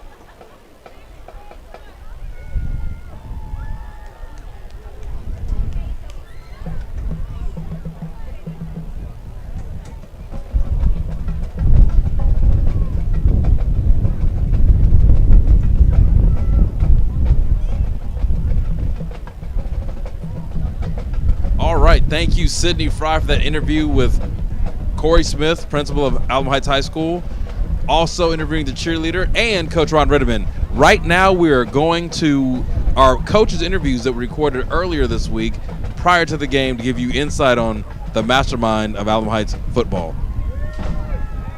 Welcome to the Alamo Heights Sports Media. We have an exclusive interview today with coaches from the Dream Team, Alamo Heights football team, Mr. Ron Rittimann, head coach. Coach, welcome to the program today. Thank you, appreciate it. I know you have two special guests with us. Can you introduce to us your offensive and defensive coordinator? Absolutely. So over here on the far end, Jordan Ricker is our defensive coordinator. We've been together for a little time now, and I got a lot of respect for him and how he handles the team and the defense and does a great job. Just have a good confidence going into the game that we're going to be well prepared and ready to play on defense. And our offensive coordinator, Mike Baranko, kind of the same thing. We've been together for a long time. I've watched him grow and mature into a really good football coach and good leader. Does a great job with the offense, and you can tell by the results the kids are responding to what he asks them to do. So I'm equally as excited about both these guys and what they do, and they sure make my job a lot easier. That's always a good thing, and not still any of your thunder, but I've been fortunate to be around you guys in some capacity, and I've seen the growth, and you hit it spot on. Watching these two now, it's been even more exciting to see them really get into their bag and their minds and press upon that upon the players. So with that being said, tell us a little bit about your coaching philosophy. You have two people that aid you in that, but what's overall your brand and philosophy of the game? It's really just to hire good people and stay out of their way. Okay. Same thing with the players. If you train them and get them well prepared, then to get out of their way and let them go play. But for the coaching staff, it really is to give them ownership in what we're doing. Not only, and I'm at the age now and in part of my career where not only are we trying to develop players, but I'm also trying to help develop coaches. And both these guys and several other guys on our staff, man, the potential for what they're going to do in their career is unlimited. We're just hoping to keep them here a little bit longer and keep doing what we're doing. But one day they're going to be head coaches and they're going to get to be in that position, which is just totally different. I'm not going to say better or worse. It's a different role. There's different things you deal with. But the comforting thing and the reason I have such confidence in what we do as a staff is because of these guys. We have a great coaching staff. They work tirelessly to give our kids every advantage they can. They look for little things in the game plan. They look for little things in the off season. Anything we can do to give our kids an advantage to play good football and go win and be successful. So I got a lot of respect for all the coaches on our staff, but these two guys are the leaders of that. We do the same thing with our players. We try to develop them year round. It's football still the ultimate team sport, and it kind of goes against the norm of society that you don't get instant gratification. So you got to convince these young guys to get in that weight room in February and March and April and get on that track and run and do all the little things right. Just to have a chance to have a deep playoff run and win games in November and December. And again, I think it goes against the norm of society of quick gratification and feedback. It's putting in the time, putting in a lot of hard work just to have a chance to be successful down the road. You said it best. Over to you, Coach Branco. Offensively, you have a philosophy. Share with us what that is. Well, as far as philosophy, the offense strategy or philosophy is kind of based upon the personnel. We don't try to fit something on kids that can't do something. We try to find our best football players and fit an offensive strategy or an offensive philosophy around those players. But really, the philosophy or the strategy is to score one more point than the other team. But we do believe, to be able to do that, we have to know what we're doing, how to do it, and we have to take care of the football. And if we know what to do, how to do it, and we take care of the football, and we play with 100% effort and give great effort, we believe that we can do good things on Friday night. Awesome. Coach Ricker, your philosophy from a defense standpoint, we know that the defense has to play not necessarily on their toes, sometimes on their heels, because you have to read and react to what the offense does. Do you ever go to Coach Branco and say, hey, give me some wisdom on what the offense is thinking on this so I can scheme up a better defense or give it a different look? Oh, there's lots of times on Sunday we'll get there and kind of see what they do. And, hey, our offense runs something similar. Hey, Coach, what are y'all looking on this play? What are you reading? What are you keying? So those are conversations we have on the weekends, definitely. We're going to look to take any advantage information-wise that we can get to try and come up with the best scheme, best game plan we possibly can for our opponent. That's awesome. So is there anything specifically in our defense that you feel like is our calling card? I think our guys do the little details really well. You're going to tweak your scheme year to year, week to week, but those little details, footwork, reading your keys, getting off the blocks, being great tacklers, that's the kind of stuff that makes you really good on defense. And I think our kids do a great job buying into that philosophy of doing really, really well at the little details. And it's shown all season. You don't go 10-0, not doing the little things. Out of any three of you answering this question, do you think you've played your best brand of football yet? Absolutely not. Absolutely not. No, I think we've had great spurts throughout the year in all three phases. We're talking about offense and defense right now, but man, our kicking game's been huge in a few games as well. But I don't think we've put all three together for 48 minutes yet, and I don't blame anybody for that. Mm-hmm. It's just been situational. But man, going forward, starting tomorrow night, or in the first round playoff game, we'll have a chance to play for 48 minutes, and we better be at our best in all three phases if we want to come out with a win. I've been saying this is contractor work week. You get work for a week, and you got to earn the next week. I know you guys are savvy, wily veterans. If you could tell me what one thing you need on defense tomorrow, like you have to have it, one thing you need on offense, one thing you think overall the team has to do or has to hear from you as the head coach. Let's start with you. What would that be? We got to play with confidence. We got to know that each individual kid knows that they're confident in their ability and what they're going to bring to the table, to the team, and be excellent and be really great at whatever their role is. Awesome. On offense, we have to take care of the football. No turnovers. No turnovers. Gotcha. Defensively, do your job, be great tacklers. You know, it's the nature of the game. It really comes down to blocking and tackling. At the end of the day, know your assignment, do your job, play with great effort, and then get there and tackle the ball carrier over and over and over again. Hey, there you have it. The winning formula is right here at this table. Alamo Heights High School football program has had nothing but success this year. Looking for more. We're in that second season, the postseason. Coach Rittimann, we thank you for joining us. Thank you. Coach Branco, thank you for joining us. Coach Ricker, thank you for joining us. It's always glad to be able to dive into the masterminds of what's behind the football team. You see them on the sidelines, cool, calm, collected here, Coach Rittimann. I get to hear Coach Branco in the booth. He's animated and he's funny, and I know Coach Ricker down that field coaching up his guys. You stay tuned for the rest of tonight's game. We thank you for joining us. It's your opportunity to listen to these guys, which is amazing. Our coverage, your passion, Alamo Heights Sports Media. Stay tuned.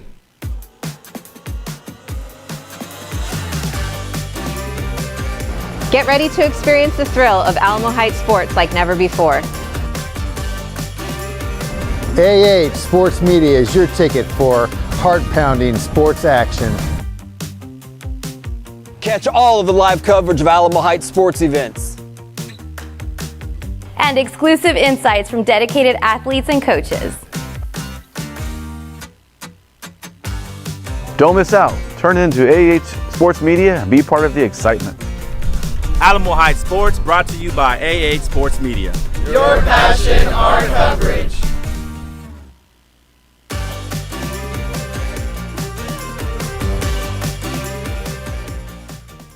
Welcome back to the halftime broadcast. We just watched an interview between the masterminds of the Alamo Heights football program with Ron Rittimann, Mike Branco, and Jordan Ricker. Right now, you're going to be watching live an absolute stunning performance by the Alamo Heights Mules Band. Stay tuned, and we'll catch you at the end for our halftime report.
Mighty Mule Band would like to recognize the following members for their hard work and dedication this week. Band members of the week are Ethan Davis and Carlo Daniels. Color guard member of the week is Liviana de la Peña. Our section of the week is our uniform crew. Mules Band, please stand for the Alamo Heights fight song. Following the tradition, our senior band members will leave their shoes on the field as a symbol of their time in the Mighty Mule Band, and the younger members will be filling their shoes.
Band directors for the Mighty Mule Band are David Stevenson, Matt Moreno, Troy Chester, Yurika Salcedo, Celia Romero, Megan Woody, Cindy Robinson, and Mike Wilson. The voice of the Mighty Mule Band is Matt Moreno. Go Mules!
All right, audience, thank you for watching that amazing band performance by the Alamo Heights Mighty Mules Band. Right now, we are waiting for the players to approach the field. The cheerleaders are assembled, getting ready to go. The run-through tunnel is out. We will be back in approximately 3 minutes. So at 3:30, we will break down all the first half highlights, and we will begin our halftime report.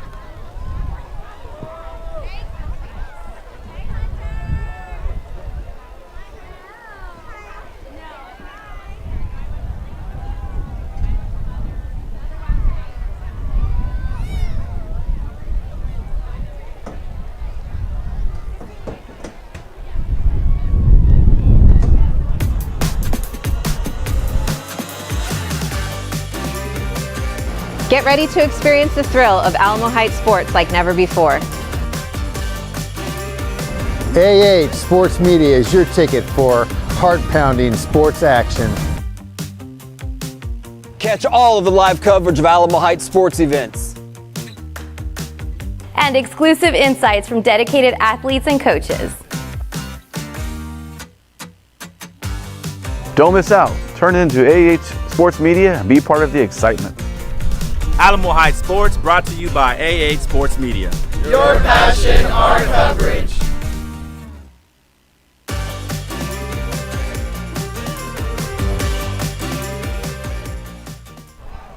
Welcome back to the broadcast. AA Sports Media presents to you the 5A Division II bi-district playoffs between Alamo Heights Mules and Lockhart Lions. Let's reset the game, Brian. Right now, it is halftime. I'm sure both coaches are looking to make some type of adjustment. If you're Lockhart, what's the first adjustment that you need to make?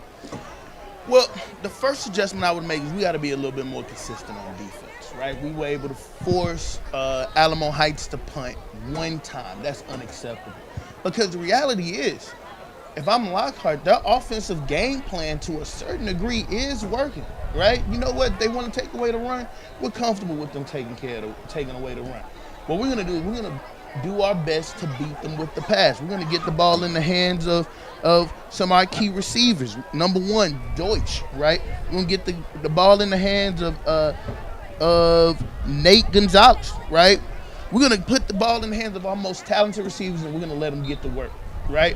Especially given the fact that their offensive front five has been doing a great job of giving Dickens, number 11 Dickens, plenty of time, Ashton Dickens some time.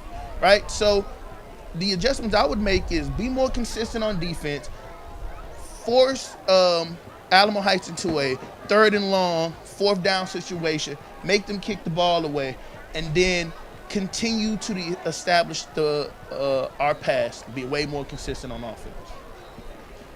Well, let's do this. Let's recap the scoring, right? Mm-hmm. You mentioned that about the defense. Mm-hmm. For Lockhart's offense, they have 2 touchdowns.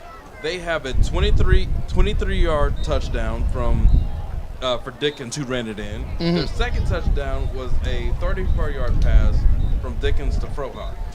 And then it went downhill from there. Turnover. They had another turnover on downs. And then there was a fumble in there, right? Mm-hmm. They did recover the onside kick. That was one of the positives. You look on the other side, Alamo Heights Mules offense, 15-yard touchdown run by Michael Terry. Mm-hmm. That was a 59-yard drive. They had a 56-yard touchdown run by DK Garza. They had a 43-yard touchdown run by Michael Terry. They punted the ball, and then they had the first half drive in the 2-minute offense, but it was 1 minute 22 seconds left. It was a 75-yard drive that ended in a Park Zunker 12-yard touchdown reception from Colin Ernst. So the Mules' offense has been doing what it kind of does, sputtered a little bit here and there, but they're at the right pace they normally be at. It's 28 points is about on par what you'd expect what they've done all season. You mentioned Lockhart's defense. I don't know that the plays that we saw, they can stop. Now they did pick up some pressure. You mentioned it, and I don't know how much that was the clock situation where Ernst wanted to run, but he pulled up and threw. We'll see. We need right now for our defense, right? Mm-hmm. We've been pretty good, correct, but just a little bit better. And when we're talking playoff football, those little bits, right? We know football's a game of inches, but those inches are magnified when the stakes are bigger, right? Because I mean, if you're Lockhart, if I'm Coach Matus, my message to my team is it's closer than the score tells us. Basically. It's way closer. Don't worry about the scoreboard. We're not supposed to be here anyways. Let's get out there and continue to play our brand of football. We've proven through the first half that we can compete with these guys. Well, here's the beautiful thing, right? If you're Coach Mavis, you get the ball second half. Correct. Unless we deferred and we get a choice at the second half. I didn't get to hear the coin toss decision. But let's say you get the ball second half and you score. Mm-hmm. It's one possession game. One possession game. And in the playoffs, we talked about anything can happen. Anything can happen, and momentum is a sick, twisted hurricane that may get you wet or just blow your house away. Correct. Then it's called a tornado. It's like the weather. You don't know what it is. So right now, to me, this is a 0-0 ball game. Oh, Alamo Heights. That's the mentality 100%. You have to have. whatever we did in the first half, throw that in the trash, reset. We got to do this better and that better. And that being tackle better, which we've been doing against the run, but pass defense has been our weakest in Achilles heel tonight. Well, Lockhart has shown, and you know, that's going to be the theme that keeps recurring in this game. There's nothing more dangerous than a man that don't have nothing to lose. This first drive is important. If Alamo Heights defense can shut down Lockhart and then flip it to get a score, then we can start breaking the doors open. All right, ladies and gentlemen, here's what we need for you to do.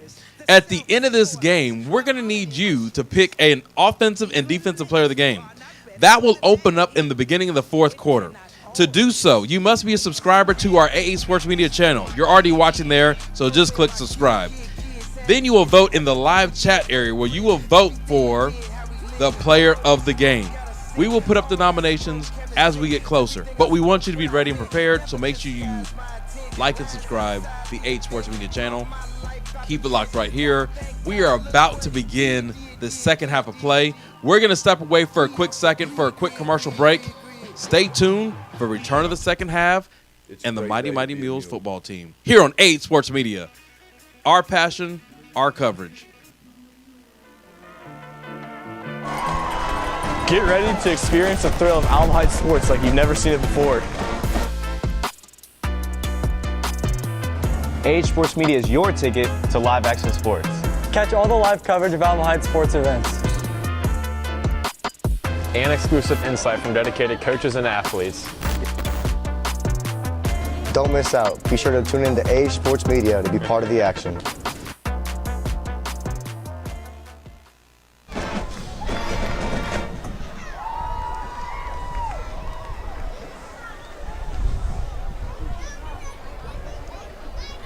All righty, welcome back after that commercial break. We are getting set for a second half. Buckle up, get ready. If you got the popcorn popping at home, keep it rolling.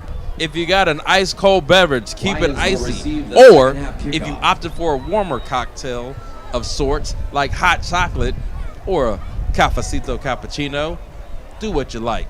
But stay warm and fuzzy because we're here in the booth ready to give you what you want to need, and that's all the goodness and graciousness of Mule football here on Alamo Heights Sports Media. For the Mules, back deep for Lockhart. Linus Flores is lining up for the kickoff. And number 4, Quavon Reese. The Lions are looking for a big play return here, Brian. The ball is kicked. Oh, bobbled at the 10. Staying in our lanes. Nope. Got wide. Patrick Arriaga. Oh, he has got it by an ankle at the 30. That was an enticing return, right? I know he went about 40 yards east, but it almost looked like he was about to go 90 yards deep. I mean, if he had that second gear, he would have been gone. Definitely. So, big play by Patrick Arriaga. You know, it's a game of inches. Hey, there it is. If you're a Mules fan, you like that ankle. It was good. We would prefer the thigh or the chest meat, but we got him down by a shoestring and an ankle. Here we go, 11:50 in the third quarter. The Mules defense looking to make a statement here. Dickens with the jet sweep, and the running back cuts back into the teeth of the defense as they drag him down. The Mules. 12, Jordan Crowhawk with the carry. It's Henry Bruton again, brewing up the cup. Henry Bruton for the Mules. That was a gain of 0. Yeah. No, gain of 4, sorry. Oh, wow. Forward progression. Forward progress, yeah. Force multiplier. There it is. 0 times 4 is still 4. Second down and 6 at the 33-yard line. Lockhart's kind of come up with another bag of tricks out of their playbook. Handoff fake. Busted play looks like. Pass thrown. Incomplete. Out of bounds. Diggins pass incomplete. I think Ashton Diggs is going to be kicking himself with that one. I'm sure he wish he would have handed it off like he started to. Third down. We're in a 3rd and 6. It's still manageable. Again, with Lockhart's offense and what they've been doing in the first half, even when they make mistakes, they don't totally shoot themselves in the foot. They've only done that once or twice tonight, right? The turnover downs, the fumble. Actually, 3 times. But to say the least, we need to put that pressure on them again. It's probably definitely a passing down. And it is. Ashton back to throw. Nice pitch and catch, and it's incomplete. Big play by number 21, Patrick Arriaga again to get a hand on it. Ball was intended for Nate Garcia. Yes, Patrick Arriaga is playing lights out tonight. Definitely making his case for player of the game. We see you, Patrick. We see you. Lockhart Lions lining up on a 4th and 6 for the punt from the 33-yard line with 11 minutes to go in the third quarter. Back to receive for the Mules is Trip Johnson. He fields it cleanly, gets upfield, misses the first wave of tackle, and gets to the 48-yard line. Again, I'm not. Look, I know I got good eyesight. That man didn't fall down with that ball spotter, but I'm calling the main line, Brian. I'm calling the main line. Tell them what you want. Tell them what you want. Yes, sir. What I want is some efficiency. You know, hey, when it comes to field position, I mean, still great place to be if I'm the Mules offense, right? I'll take the 49 or 48-yard line any day. Definitely. It's like how we started. Colin Ernst hands it off to Michael Terry, who gets up the middle. And if we haven't seen this before, then I feel like we watched a replay. He is him. Is this a highlight reel? He is or is this a game? Michael Terry the third. Put some respect on that man's name. To the house. 53-yard touchdown by Michael Terry the third. The junior is making atonement for some of those miscatches, right? Correct. He said, Coach, don't throw me the ball. Just hand it to me, and I'm going to let it do what it do because I'm going to make it get it done. Coach, put it in the kitchen. Watch what I do with it. Tonight's that night. Wasn't that night for him to catch it, right? Okay. Props to Michael Terry. He's like, look, just let me make plays the best way I can. Get me warmed up, and we'll get in there. Linus Flores for the extra point. On, up, and good. Good Linus Flores. 10:43 to go. Third quarter. That is Michael Terry's third touchdown today. Third touchdown. He's literally rushed for 121 yards with 3 touchdowns. And I mean, he's showing the lights not too bright, right? He's started the game. Big time plays. Make big time plays. There it is. In big moments. Hey, this how significant and important that drive is, right? I'm not saying we put the nail in the coffin because you can't rest. It's the playoffs. But now you just have to look on this possession. Are the Lockhart Lions going to be shrugging their shoulders, slowing down? Again, they play in a district with teams like Piper High School, correct, SA Veterans, and Liberty Hill.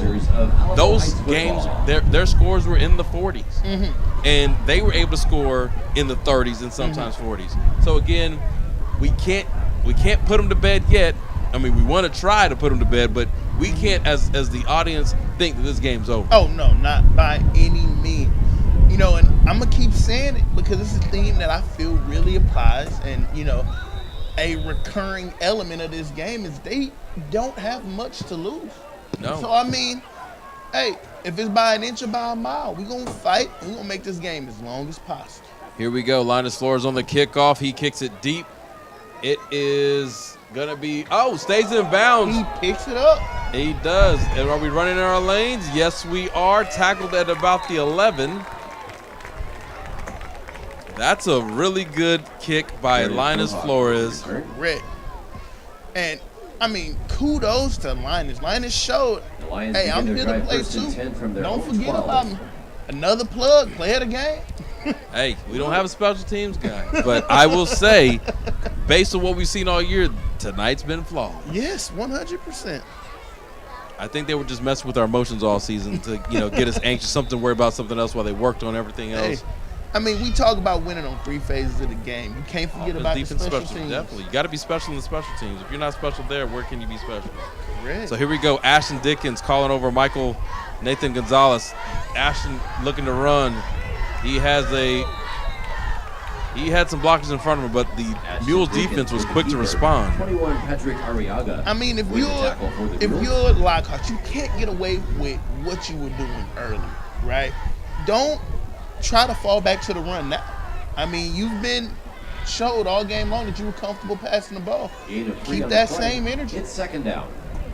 Yeah, again, yeah. I mean, that last play right there, it looks promising, but we quickly shut it down. So now it's second down and 7. Patrick Arriaga has been playing like a man on fire. I saw him this morning at breakfast at Thousand Oaks. He had a bean and cheese taco, so you got to get another one of those. It's the bean and cheese. It Yes, got to be sir. the But bean and cheese. here we go. We need a bean and stick 'em here because right now Ashton Dickens is getting loose for a large gain with the keeper. for a pickup of Gage Sharp for 19. the Mules, but the gain No, is good for a first and 10 Great for the tackle Lions. made by Ryan From their Stetson. own 34. Right? coming from the other side. Coming from the other side.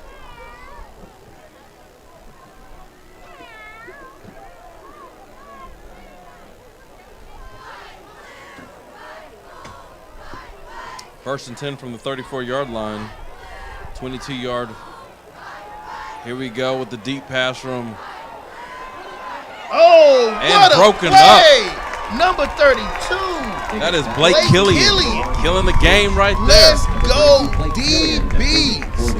Hey, we went from DB to DBU. There we go. Hey, what a difference a halftime makes. Hey, man. Keep it up, Blake Killian. Coach Rick, I don't know what you told them boys, but they heard you. Hey, yes. Oh, look, we got Michael Terry in on defense with Patrick Arriaga. We've only seen that once this year. Got Gabe Sharp up front, Henry Bruton in the back of the secondary. Michael Terry looks like in a spy roll, deep back pass, and a sack. What a sack! Number 30. Abel Villarreal, number 37. Abel Martinez, sorry. We have not called his name all year, so that's big time for number 37, getting a huge sack. Defense decided they wanted to make a statement this drive. We hear you loud and clear, defense. That's how it has to be. We understand, okay, you got to bend, but don't break, and now they're trying to do the breaking. Man. There we go. Third down and 18. If you're a DB, head on the swivel and hands up high because get ready, the ball is going to get thrown your direction. There's blood in the water. Do we pin our ears back? And it looks like it. Chased down by Patrick Arriaga, pushes him out of bounds. No dice. Because with the keeper, not short enough. Of the line to gain, it's fourth down. Fourth down for the Lions. At this point, you still may have to go for it. I don't know, but they're sending out the punt team. I'm still alert. It's fourth down and 8 at the 35-yard line. In the words of Drake, this is old school. I don't know how many people gonna catch it. Don't believe the lies. Look me in the eye.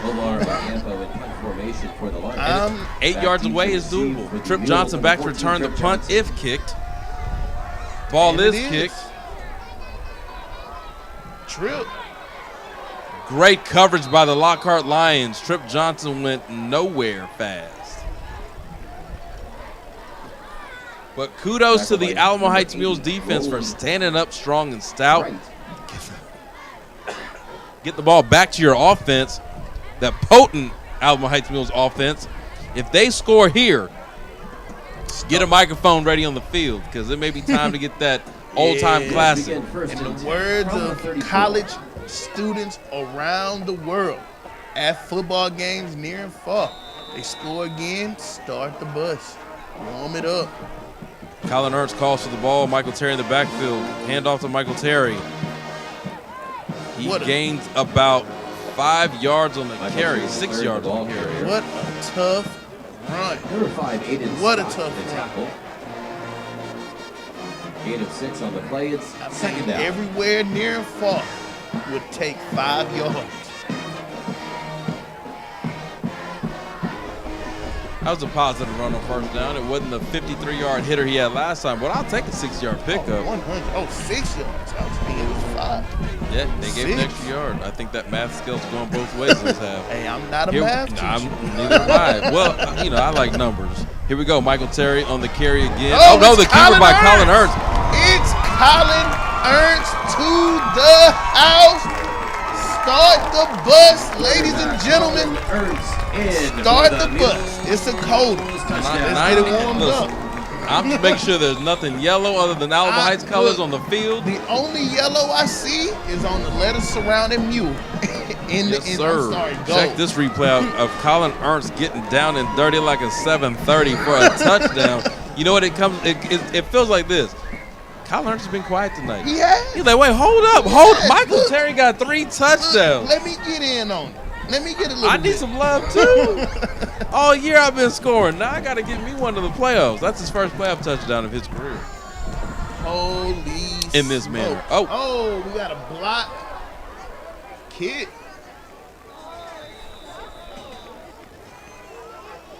Wow, snap was not good, and Linus Flores had the double clutch the kick, which wasn't in his favor. Point try is no good. So the extra point is no good. That leaves the Alamo Heights Mules at 41 points. Lockhart Lions 14 with 7 minutes and 28 seconds to go in the third quarter. Woo! That was hot, fast, in a hurry. I mean, hot, fast. It's amazing how fast we scored the ball. I mean, dynamic.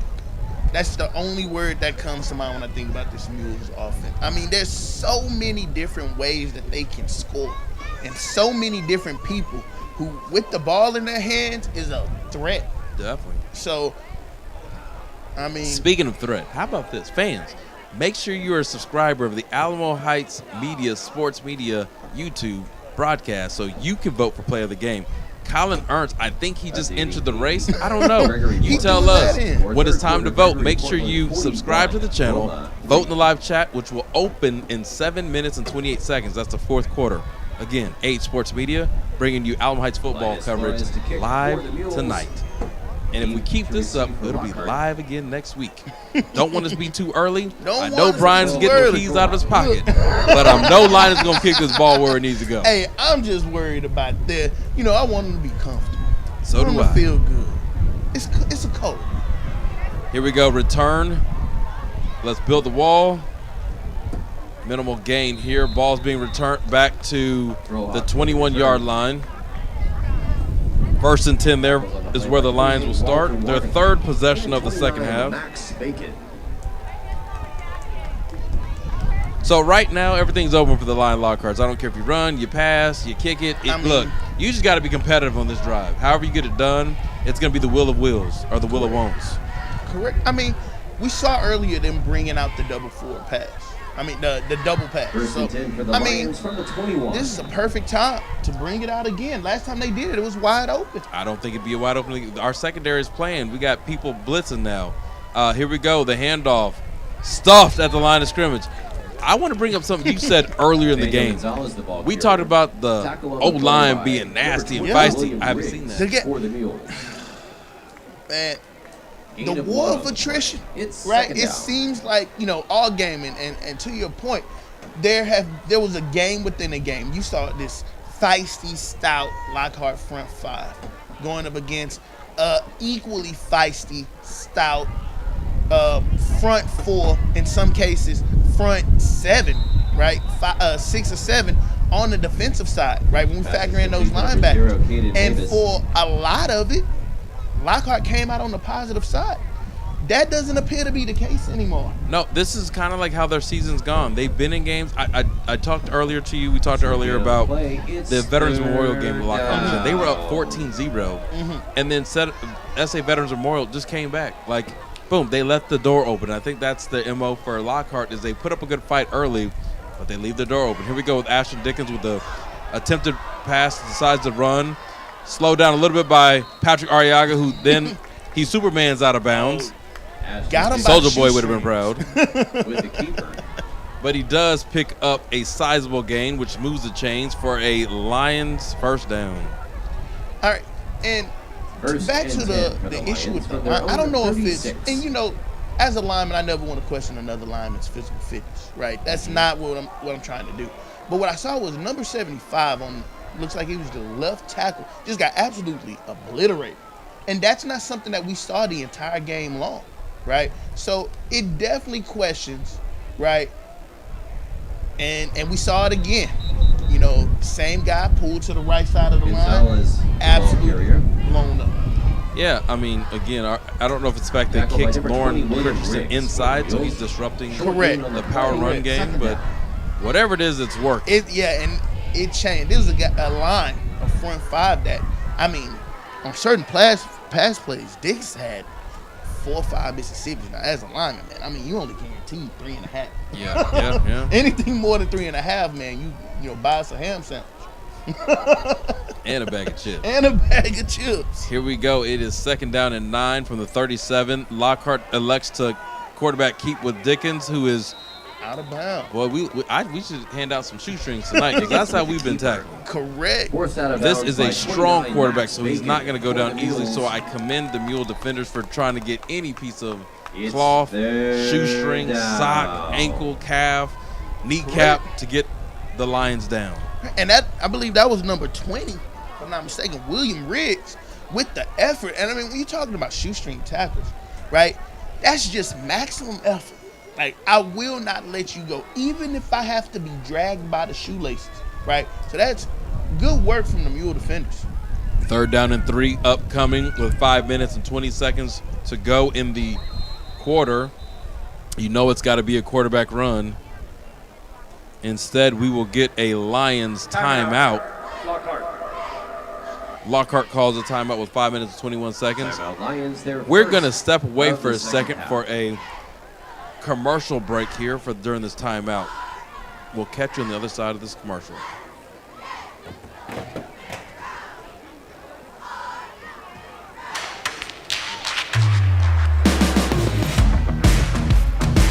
Get ready to experience the thrill of Alamo sports like you've never seen it before. AH Sports Media is your ticket to the heart-pounding action. Catch all the live coverage of Alamo Heights sports events. And exclusive insights from dedicated athletes and coaches. Don't miss out. Tune to AH Sports Media and be part of the excitement. Alamo Heights Sports brought to you by AH Sports Media. Your passion, our coverage.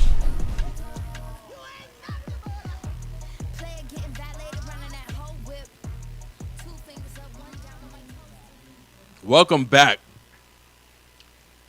The Lockhart Lions, after the timeout, picked up a 1st down. It will now be 1st down.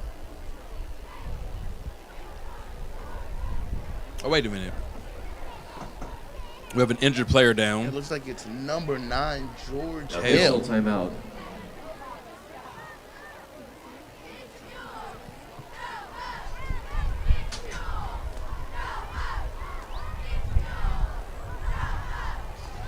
Stand by as we get more details. George Hill walks off his own power. Looks like he's a little gimpy.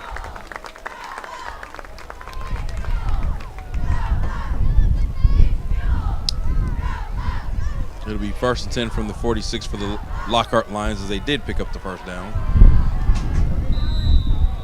We'll keep an eye on George Hill and see if he enters the game again. So here we go. Lion Lockhart's trying to make a move here. Drop back pass for Dickens. He's all day. Throws the ball up. I wouldn't be shocked if there was a pass interference on that one. Penalty marker down.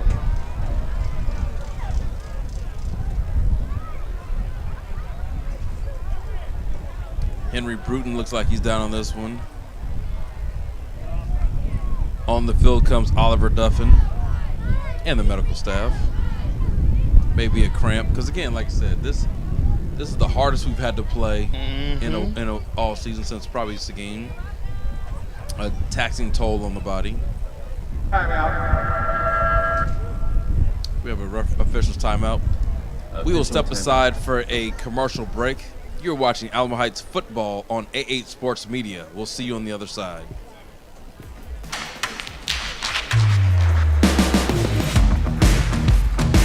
Get ready to experience the thrill of Alamo Heights sports like you've never seen it before. AH Sports Media is your ticket to the heart-pounding action. Catch all the live coverage of Alamo Heights sports events. And exclusive insights from dedicated athletes and coaches. Don't miss out. Tune to AH Sports Media and be part of the excitement. Alamo Heights Sports brought to you by AH Sports Media. Your passion, our coverage. By AH Sports Media. Your passion, our coverage. We're back, and we see Henry Bruton walking off under his own power. He's had a heck of a game tonight. Definitely could be a candidate for player of the game. We had a personal foul penalty for a pass interference against the Mules defense. 15-yard penalty will advance the ball to the 39 of Alamo Heights. Lion Lockharts are on the move. Ashton Dickens calls for the ball. Throws it deep. Ball should be marked at the 9-yard line. He got a foot in.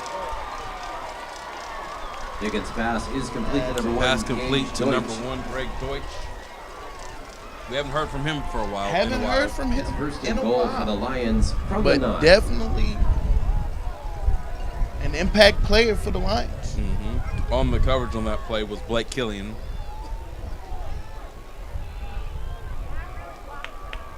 Here we go. Lockhart trying to get on the board as it's 1st down and 9 in the red zone. Ball snap. Quarterback's running. Dickens running.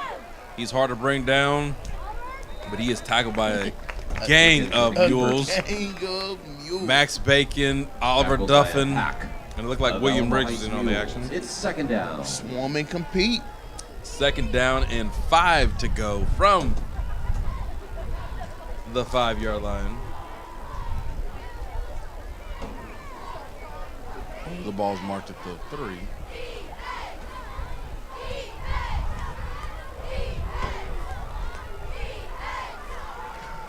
Keeper by Dickens, trying to get to the corner. He swung down for a touchdown.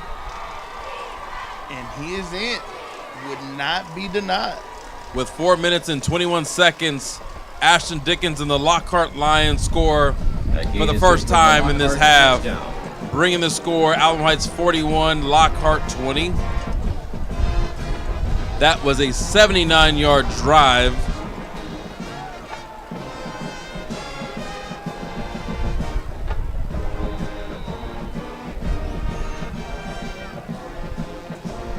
Player coming on late for Lockhart. Waiting on the extra point snap. High, kicked up, and good. Score is now Lockhart 21, Alamo Heights 41. And with 3:57 remaining, I mean, if you're Lockhart, you got to feel good about this, right? Lions 21. You were able to get down the field, right? Put some points on the board. Messaging to your team has to be, see what we just did there. Again, it's closer than the score may appear. We have a chance. Well, yeah, that and it's like, 3 minutes. If we score here, it takes away some of the sting. Right at this point, you can match point for point, and you can keep it at bay. But if you have a miscue, a turnover, a sudden change situation, you're going to give them more momentum, and that's the last thing you want to do. Well, we see. What do we need to look out for? The onside kick. That was just about to be my question. So, this is the first time we've seen them in quite some time on kickoff. Number 10, Omar Ocampo to They kick off onside for Lockhart. Back deep for the viewers. You have nothing to lose, might as Number well. 7. Conventional wisdom tells me no, don't do it. Don't do it. Force Alamo Heights to drive the length of the field. But I don't think conventional wisdom has anything to do with this situation. Here we go. Let's wait and see what we have here. It looks like an onside kick. We got 43 looking crazy. The Holy extra smokes. kick, and it's an onside kick. Holy smokes. And we recover it. Oh, my God. At least we should have recovered it. It's murky. I'm going to say we recovered it. But a Lockhart kickoff returner definitely got a hand on it. And they got it. The issue I have with this whole scenario is we're getting brushed on the kick return, and you're not supposed to be touched. The ball's still 10 yards. We're coming up to the ball, getting touched. Neither here nor there. We've got to do a better job on the kick return to be in position. I don't know that we're, again, fool me once, shame on me. Yep. Whoever. On shame you, shame on me, whatever. Shame on me. We're on the 4th onside at some point. George Bush said it best. Can't get fooled again. You shouldn't. But my thing is, how do you prepare for this?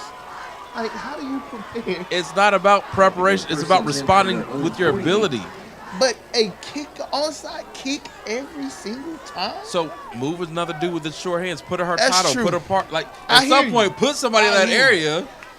But the frustration would be rampant. Like kick the ball off. Well, but that's not. Look, when you give that right away when you let them score, right? You don't get to dictate what you want. You know. I hear you. It just feels weird. So again, sudden change, defense. We got to make a play. Ball's on the 48-yard line of Lockhart.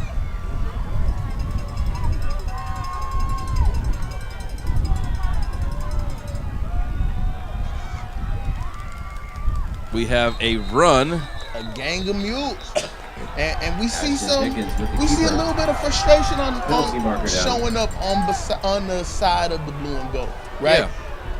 These guys are frustrated, and I understand. I would be very frustrated. Well, I'm not going to go where I want to go because if anybody knows me on this broadcast, what I would belabor that's happening, and I would point out, and for those that are sensitive, you know, you can take that to a place not called my business, but I need you to understand that you can't be in this game. It's for two teams, 100%, not for an 100%. extra pair of people that are showing up in places. Like even then, the dude was stopped behind the line of scrimmage. Correct. They had him spotted for a 1-yard gain. It's personal fouls. It happens in playoffs. You're gonna get them. This one goes against Lockhart this time. You said it best. We need to keep our cool and composure. 100%. This is our game to lose. Correct. Don't help them try to get back in it.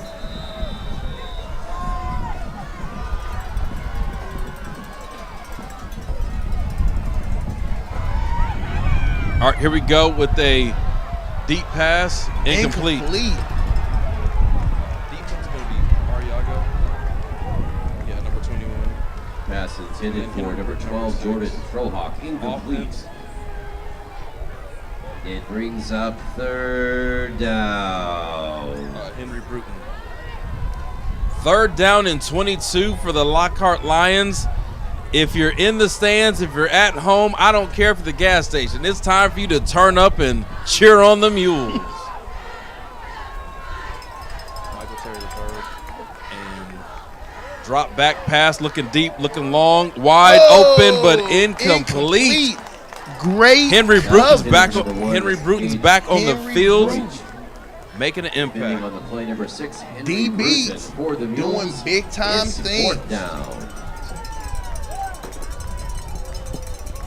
So, if you're Lockhart, do you punt the ball or do you just throw it all out there? Hey, you've been lucky on onside kick, so. I mean, at this point, I mean they're gonna punt it, but I mean, why not? Why not go for it? I guess 4th and 22. But again, conventional wisdom has no place here tonight. And not a great punt for the Lockhart Lions. Ball goes out of bounds. Alamo Heights will get the ball at the 40. Begin their drive 1st and 10. Like it's mind-boggling. 42. Very mind-boggling to me. Much so. That we haven't even. I mean, I feel bad almost for Lockhart's defense because impossible situation that they've been put in. Like they've never had to force or been put in a position where they got a chance to force Alamo Heights to go the length of the field. So it's almost like, defense, no need. Average starting field position has been the 40. Yeah. Here we go. Colin Ernst hands off to Michael Terry. Nope, he keeps it. He goes outside. He goes around the corner. He goes up the field. He's gone to the 4-6. Terrible situation Number that 10, the defense have been Ernst put in. I'm an Alamo Heights guy. Definitely not a Lockhart Lions fan. But, I mean, we're starting at the 40. Average start, yeah. I mean, right now it's wind sprint practice. Yeah. Hopefully we get a replay of that beautiful touchdown by Colin Ernst.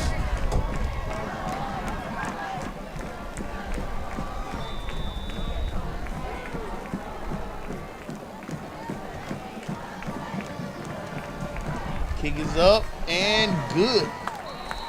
48 Mule. Point by Linus Flores is Lockhart good, Lions, and with 3:07 remaining third quarter, Replay coming on the Mules touchdown 48, from Colin Lions Ernst. 21. Untouched. He put the Jets on him. He heated up and hit that end zone. Fantastic run by the QB. Fantastic. Great job by our cameramen and women. Our students here are doing a fabulous job here at 8 Sports Media Production. Our TriCaster crew is on point. Our students are directing this broadcast and doing an amazing job, so kudos to them. It's not only just a football production, it's a team's production back here. We got little mini ESPN here at Harry B. OREM Stadium, Trailer AZAR Field. We're glad that you're a part of the action tonight and always being appreciative of the broadcast. We appreciate you guys for making this thing spectacular from a viewership standpoint. Again, be prepared to vote for a player of the game. Subscribe to the 8 Sports Media channel. Be a subscriber. Look in the live chat and pick your player of the game, which opens up in 3 minutes and 7 seconds, which is the beginning of the fourth quarter. Linus Flores to kick off for the Mules. Back deep to receive for the Lions, number 12, Jordan Prohawk. And number 4, Quavon. Here we go with the kick. It's off. It's up. And it's out of. Kickoff fair caught by Quavon Reese. Oh, fair catch by Quavon Reese, number 25. 4. So at this point, down by 27 points with 3 minutes to go. As we said all day, everything's on the table. If you're a poker player, Everything's on the table. It's not time to fold them. It's not time to hold them. You got to make the best play possible. I mean, true. And, I mean, this Lockhart Lions offense have shown the ability, right, to make plays through the pass and put the ball in the end zone. So, I mean, if you're the offense, bet if this is a 21-21 game, you'd feel pretty good. Given that it's 48-21, might be a little bit concerned. Here we go with the handoff to the freshman. Tries a stiff arm, but gets rejected. What a play made by number 30. Ryan Stetson. Ryan Stetson. So this is when you know the momentum is fully in the favor of the Mules.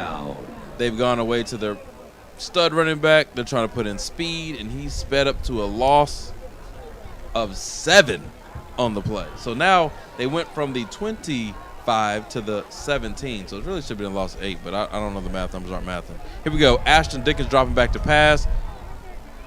And that one went duck hunt out of bounds. Dickens pass intended for number 1, Gage Deutsch. Brings up third down. It's a Mules third down on defense. You know what that means. This means time to buckle up and shut them down. Onto the field for the Mules on defense is DK Garza. He is subbing in, probably get a fresh body on the pass rush or to drop in coverage. Check that out. We still have Michael Terry, who's playing defense in the backfield. Right now it looks like we have a front four and we have a bunch of DBs. What do you see out there, Brian? It seems like fourth down. I'm Pass sorry. is incomplete. It's fourth down. Did you have a little computer, Fritz? I got caught up. Hey, so did Usher, but he made it happen after a while. But definitely we see, especially coming from the Mules, man, more of a commitment to, forcing Lockhart to do something other than run the ball, right? To deny them the access via those running lanes. And from Lockhart, man, it just seems, whoa. That was close call there. Trip Johnson was trying to avoid the ball and it bounced right in front of him. But from Lockhart, it seemed just low energy, right? That happens when the ball's not, you've tried everything. You've onside kicked about 5 times. You recovered 2 of them.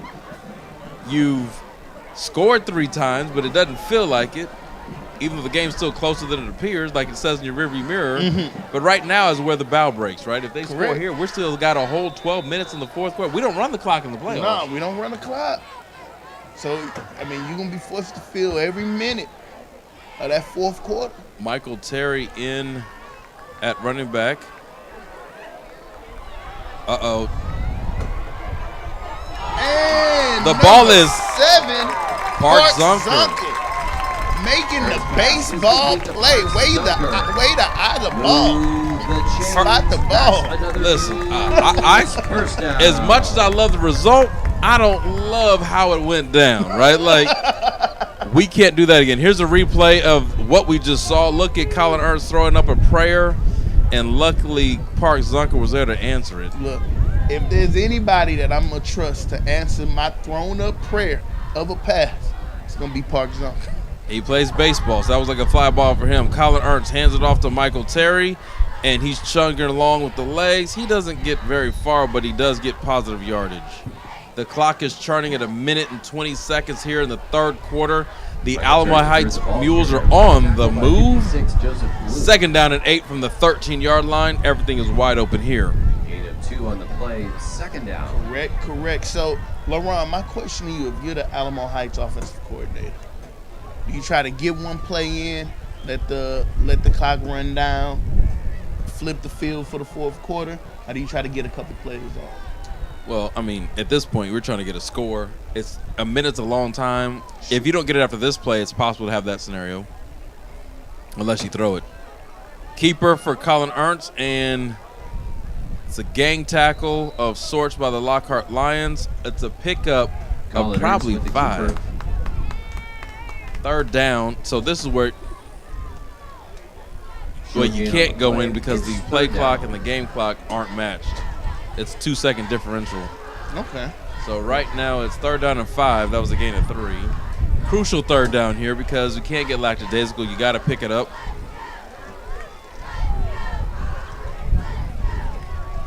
Got DK Garza in. Park Zunker. Michael Terry to the far left. Lockhart looks like they're bringing pressure on the left side.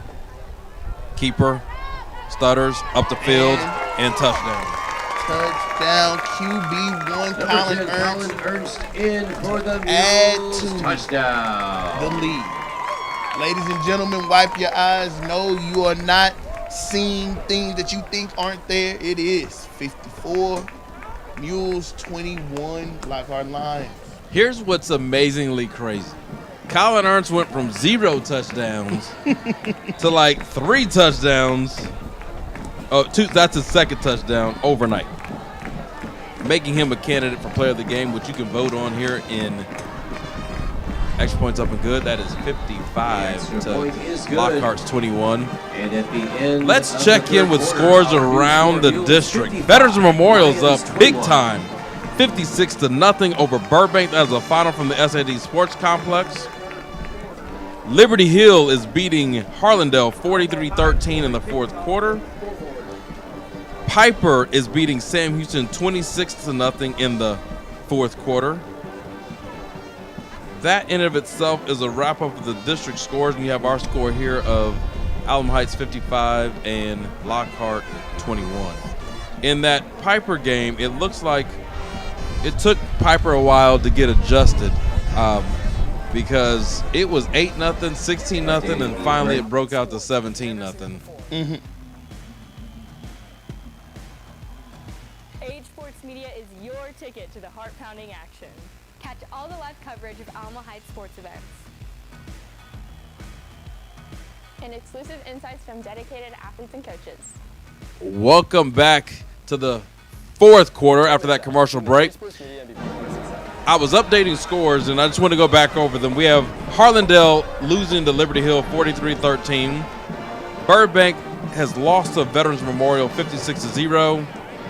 Piper is defeating Sam Houston 26-0 in the 4th quarter. And our score here is Alamo Heights 55 and Lockhart 21. Looking ahead slightly, not getting too far ahead of ourselves, our opponent next week is potentially Gregory Portland. Time and location to be determined. Stay locked.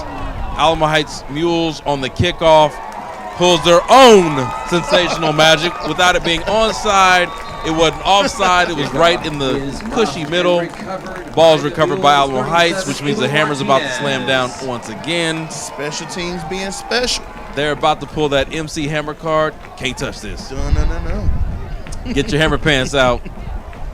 Only if you're over the age of 39 will you understand that reference. And I'm hoping our broadcast is over 39. If you're anything younger than that, ask your folks because they know exactly what I'm talking about. Hey, LaRhon, I'm 32 and I got the reference. Okay. I got the reference. Well, I do know that 32 age group wanted to be 39 and up so bad, so they studied some things. Just a little bit. Because if I walk into my classroom today, I asked them the other day, where was Usher at 7 o'clock, and they didn't know. Here we go. High snap, handoff to Michael Terry. Keeper by Colin Ernst. How's he going to turn something messed up into something blessed up? Here we go. Oh, knocked out of bounds with a shoulder. Come on, QB, get out of bounds. Yeah, you're not on the power wanted the smoke. He got the smoke. That's another He was at the smokehouse. First down. And we're talking about barbecue and brisket, just to be 100%. clear. 100. Because barbecue was on my mind for lunch today. I was trying to teach you to a brisket sandwich, but you blew me off. You was like, nah, man, I'm going to stick to my pretzels and peanuts and water. Bro, yeah, you know, man. Gotta keep it in my pocket. Oh, hey, I hear you. I said it was my treat, but you know, man. Hey, don't ask me next week because my pocket gonna be like your pocket. Luckily, I was fortunately blessed to not have to go out to eat today, but it's always a fun time to chop it up. Colin Ernst with the snap, looking for a pass, and I don't know what's happening. All kind of chaos. He was Incomplete. not looking for it. No, he wasn't. Ernst's pass He was probably thinking turn the block. For number Great elusiveness by the QB. Yes, definitely. 2nd down and 10 from the 11-yard line.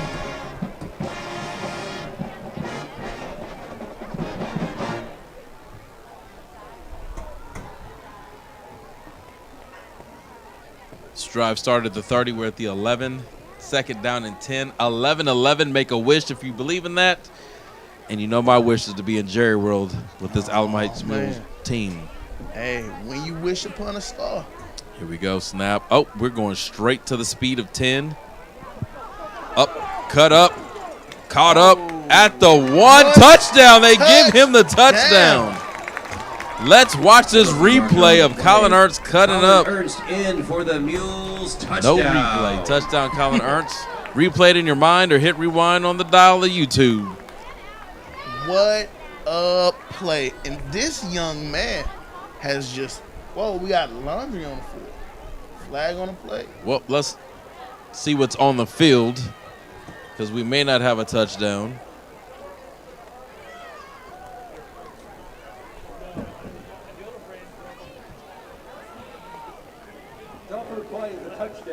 Oh, it is a touchdown. Unsportsmanlike conduct, MUNIZ on 7-2, Alamo Heights, 16, LOCKHART. Those penalties offsetting penalties. Will do the try.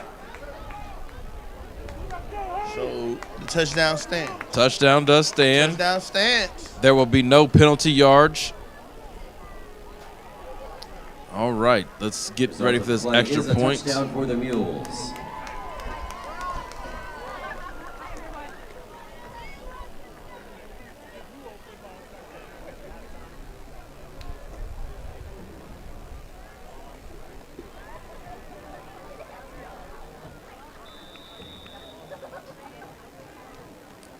Gage Sharp on the hold here for the Linus Flores extra point. Snaps good. Kicks up. Kick is wobbly but good. Let's replay that Colin Ernst touchdown. 2 to go, 4th quarter. Our score: Mules 62, Lions 21. I mean, nothing but grit and determination. Effort. Complete. Personal determination to get a touchdown. It is 62-21, just like that in the blink of an eye. We were up here sweating when it was 28-14. It had the same vibes as last week. As Sam Hughes was like, man, okay, it's gonna be a little chippy. We got a little competition, and this is the way it normally is for Alamo Heights. It was like this last year against Kerrville Tivy. We were amped up because we were playing an opponent that we were used to, and now we're pretty much put the baby to bed. 62-21. I mean, if you would have told me at halftime that this would be the end, the score of the game, I don't know if I would have believed it. I don't blame. Well, listen, this is a sign of the testament to the coaching and the players responding. Correct. There's a 34-point explosion in the second half. and we've only given up 7. If we took the first half game, we win. We take the second half game, we win. And as a coach, that's what you want. You got to win both halves. You got to. You leave nothing to doubt. You can't. The thing is, you can't carry this game over to next week as far as point totals. So this is a great practice for your opponent next week, which you're most likely playing in a foreign territory. Here's the kickoff from Linus Flores, and there's another little drop kick in the center. Lockhart falls on it at the 31-yard line. Is covered by number 0, Caden Mavis. Lions begin the drive. Number 0 on the recovery, Caden Mavis, the coach's son, freshman. If you're Lockhart and you're a senior, all you got right now is what, Brian? I mean, sweet memories. I mean, unfortunately, 62-21 is a almost impossible hurdle to overcome. Oh, right? we're not. Look, we're not. There's no comeback talking this. Yeah. What I'm asking, like, you've been a senior. I was a senior. You look at that clock, like, man, my 4 years has come to this. I mean, drop back sacks. Brown bag number 45 from Alamo Heights. Senior Narcy Wickman. Speaking of seniors, he's like, I'm trying to get mine. Hey, don't count me out. Coach put me in. Correct. Making a play like, hey, coach, look what I can do, right? Put this on film for next week. I got you. I mean, if you're a senior, man, you take a moment, you know, whether it be with the team, take a moment to kind of walk off by yourself and just soak in the fact that making the playoffs is still an accomplishment. Definitely, especially when you're 4-6, right? Correct. I'd rather end my season with a playoff loss at 4-6 than be 9-1 and get beat in the playoffs. Correct, and you know what? For a lot of those guys, there is no extra quarter after this. So take a moment. Don't worry about the score. Appreciate the moment. Appreciate the gravity of the situation. You know, your last time really putting these colors on in a football fashion. And appreciate it. Now, if you're a Lockhart fan, this team is extremely young. Definitely has some diversity in youth. Just eyeballing it. I mean, I count 1, 2, 3, 4. There's like 10, maybe 10 seniors on this team. Everybody else are underclassmen. Whoa, hook and ladder. You don't see that every day. You don't. Only in desperate times calls for desperate measures. You don't see that every day at all. But majority of this team is coming back. So if you're a Lions fan, you have a lot to be motivated about. For the Mules, it's 4th down. You know, we're trying to be kind here at Alamo Heights. We did pay the light bill, I can tell you that. And we're back. Because the video's still playing. It's just a little glitch, a little hitching our giddy up. But that's interesting. But yeah, if you're like a Lions fan, most of this team is coming back. This is valuable experience. There's quite a few freshman names, freshmen up and down this roster. So you're getting valuable game experience, valuable playoff experience. You know, you lose your most impact players, right? Just one, the quarterback. The quarterback, yeah. Ashton Dickens, 21, number 11. He's a senior. Nathaniel Gonzalez, who's an impact player. He's a junior, right? You have Nate Garcia, who's a freshman, right? So, I mean, you lose your Gage Deutsch is a junior. So yeah. Here's the thing: as long as you have a quarterback that can get the rock distributed and maybe be athletic, this team can repeat. Oh, 100%. Well, when I say they can, well, first we don't know because we're about to be in a realignment situation. Correct. Here's what's interesting though, right? If you're Lockhart, I just said it. Very good film to study for next year. Motivation. You're building. Last year they finished 8-4. So to do what they did this year and make the playoffs is just as remarkable as what they did last year. Last year they went 2 rounds deep in the playoffs. So this year they made it back. So for Coach Mavis, you feel like you got a lot of momentum. The expectation next year to make the playoffs without knowing who your district opponents are. Correct. Now, and likewise, we are Alamo Heights broadcast. This is in the Alamo Heights show. If you're an Alamo Heights fan, you gotta be fired up too. Looking down our roster, this is also a young team. Right? Make sure you get your vote in for player of the game, defensive player of the game right now. Make sure you're subscribed to the 8 Sports Media channel. look in the live chat, and please vote for Defensive Player of the Year. 100% correct. To your point, plenty of juniors on this roster. Right? I count maybe 15, maybe 14 seniors, but juniors galore. Right? Sophomores galore. So, I mean, for both of these programs, historic programs, storied programs, you know, Alamo Heights, once the clock strikes 0, we turn our focus towards the next round. The next round, Lockhart Lions, unfortunately, seniors, you know, best of luck to you in your future endeavors. You have nothing to be ashamed about, but to the Lions fans, you got a bright future. Pressure. Ball's caught on the sideline by number 44. Trent Holcomb. Trent Holcomb, who's a senior, trying to get it in before it's over. Definitely. That brings up 4th down. We got an injured man on the field. Looks like that is number 11. That's the QB. Ash Diggins, he's up in his own power. He may have to take this play off.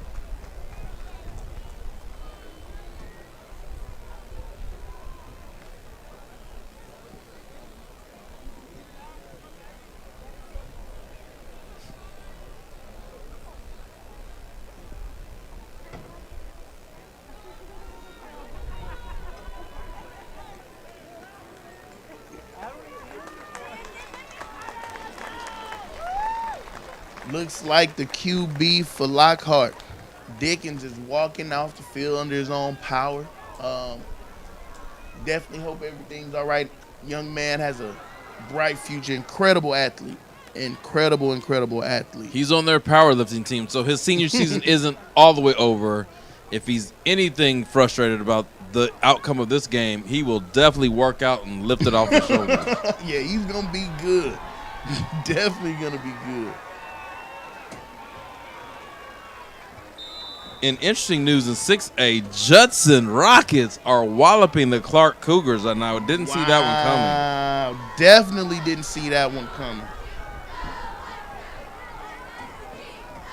Central Catholic is playing Dallas Bishop Lynch. That's a nice little Catholic school battle. Okay. Dallas versus San Antonio. More pressure. Number 1, Greg Deutsch throws the ball to a pack of out-of-bounds players. And kudos to number 21, Patrick Arriaga, getting in the face of Deutsch to disrupt the pass. So, Brian, here's what's amazing, right? It's 62-21. Because Lockhart has decided to throw the ball, the clock has stopped. Mm-hmm. And so now it's a turnover on downs. Heights has the ball. We score so quick, we don't take time off the clock. Smokes, man. So I was like, what do you do here? Like, it's, I mean, do you go for the 70 piece? At the end of the day, they got to stop Actually, you. it'll be 69 once we go for 2. They got to stop you. I mean. Well, look right here. We've put in our backup quarterback, Robert Mickler. So either both sides are waving the white flag and giving another time. That's Aiden Villarreal, senior, getting the carry for 1 yard. It's like we had a fumble on the play recovered by number 11. The ball carrier. That is Josh Hurtado. That's his second touch of the game. On the play. Not in the fashion we wanted on the second time. The first one was crucial. The second one was crucial. But we wanted that to go forward, so we lost yardage. At quarterback for the second Mules. and 12. So that was the kind of play I was talking about. Aiden Villarreal hadn't carried the ball all game. It's cold outside. Correct. He got hit, the ball fumbled. Luckily, it happened when we were up by 41, and it didn't happen when we were trying to get in a situation to push the ball forward. But that's the kind of thing. It's kind of hard to come in when you're cold. Mickler's been in the game playing A-back, slot back. Ball's been snapped. He's looking to rumble and tumble up the field. He's getting up the field. Mickler, the stickler, rumbling, tumbling. The Escalade looking paid, baby. I love it. Yes. Hey, ladies and gentlemen, do not let his size fool you. That young man can run. Yes, he is. I always call him the Escalade. Big body, can't stop me. That's that slab music from Houston. Oh man. Mike Jones still tipping on fofos. Hey, 100%. If you don't get out of his way, he might go for 4 foes. Yep. Right now, the Mules are trying what they can to get the clock exhausted. I expect to see a heavy dosage of runs. as we're sitting here looking at the play clock go down to zeros, we have a delay of game potentially.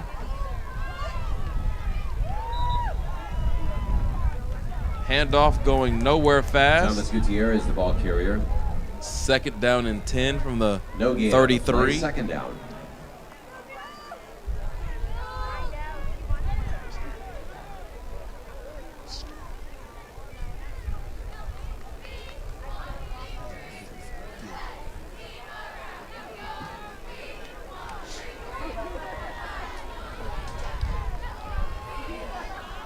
The young Mules are trying to get it together and run out this clock. 7 minutes and 15 seconds. Don't forget to vote for player of the game offense. Here we go, Robert Mickler with the carry. Tuck that ball in, young man. Mickler with the keeper. It'll be probably 3rd down and 6. 3rd down and 7. 37. From the 30. Number 77, Caleb Rowland with the tackle for the Lions. Short gain, it's 3rd down. Smithson Valley over Georgetown 41-17 in the 4th quarter.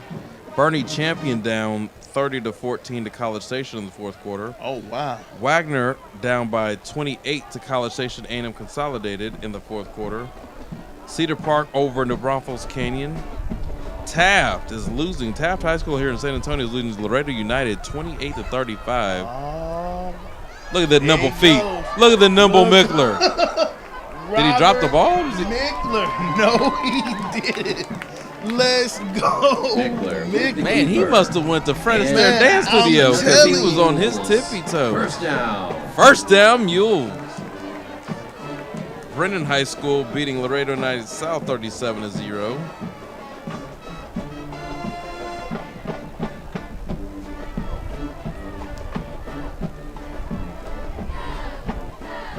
From the looks of it, looks like Robert Mickler is a junior. Could we be looking at a future quarterback? Definitely. I mean, he's a junior. He's gotten some snaps in the. He's dynamic. He's dynamic. You're not going to bring him down on one. Look, at this point, he's a hammer and everything looks like a nail. This is the Robert Mickler running drive. And ladies and gentlemen, yes, he can tote it. But he can flick it too. Yes, he can. He can flick it. That's a Mules 1st down in the red zone. 1st down at the 7. I'm going to take a wild guess. We may hand it off to the running back, but I'm going to go with Robert Mickler on the carry. Aiden Villarreal may try to get the senior a touch.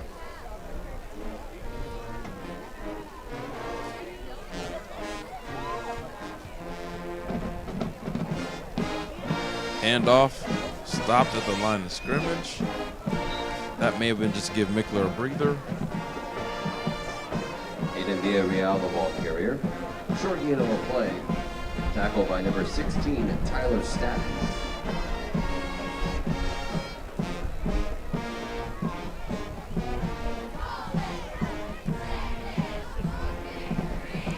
Clock is churning down under 5 minutes. We're here at 4 minutes and 20 seconds. 2nd and 5 from the 4. No, on the 5. And the pile is pushing. They're all in the end zone. Oh, I mean, pushed back a little bit. It looked like they were going to push him in. Mickler, the ball carrier. Was he in? I don't know. I don't think he broke the plane. But I mean, he was close. I mean, could you imagine the tush push with Mickler? I mean, well, they'd have to put like Ariaga back in and Michael Terry for that to really be a push. I mean, you get Big Jackson Hildebrand behind this boy. Where you want to go, Mick? Well, we'd also have to be under center. I don't think we've been under center in 7 years. Mickler like gets there's a tush push by Lockhart. It's in. It's in. No doubt about it. He had a whole half a body. Touchdown. He was in before any of us knew he was in. I mean,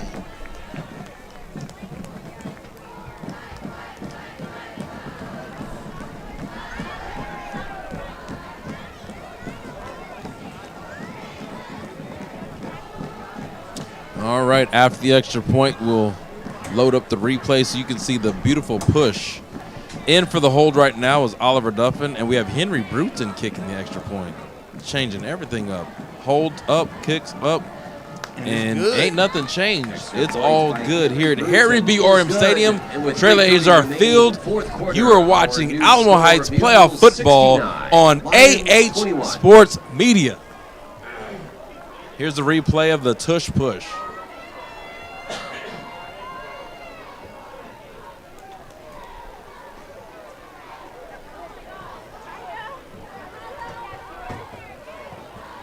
All right, so 3 minutes and 30 seconds. It's a 48-point differential. Not to belabor the score. It's just amazing how we got there.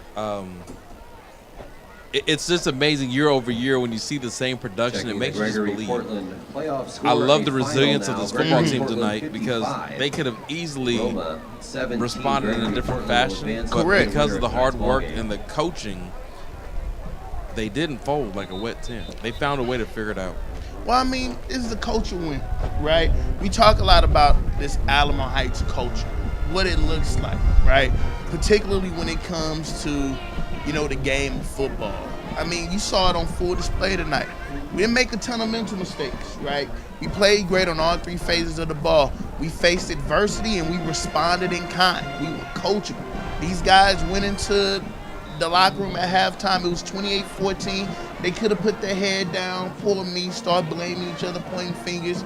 I'm sure their coaches got in there behind, and how did they respond? Again at Laswell to kick off for the Mules. Like winners, right? Let me see. We said it was 28-14. 28-14. 41-point response. And it's loud and clear. Yeah. Right? Yeah. It was loud and clear. So, I mean, this is the type of wins that help build programs. This is the type of win that sends the message to those young guys on the roster. This is how we do things. Because you know, this is how we do it. Oh, 100%. Because, I mean, you know the sophomores are watching. You know the freshmen, the kids at the junior school are watching. And they're seeing like, okay, this is the level that I have to reach. This is the type, this is how I want to be if I want to be a Mule. If I want to be a great Alamo Heights football player. And I try to extend the same thing in the classroom, right? As a business incubator lead teacher, I go in every day. The standard is the standard. It's the standard. And it permeates not just on the football field, but in the classroom, in the community. That's the expectation. Correct. If you wear the AH, you better come correct. You and if got you try to come at us, you best not miss.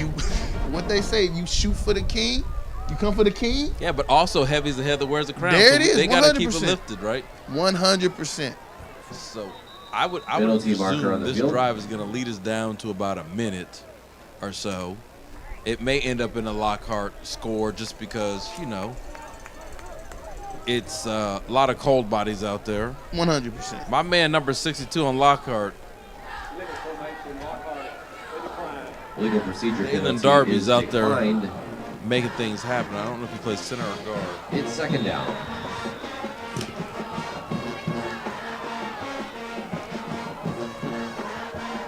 Ball's on the 50. I don't know. Second down and 9.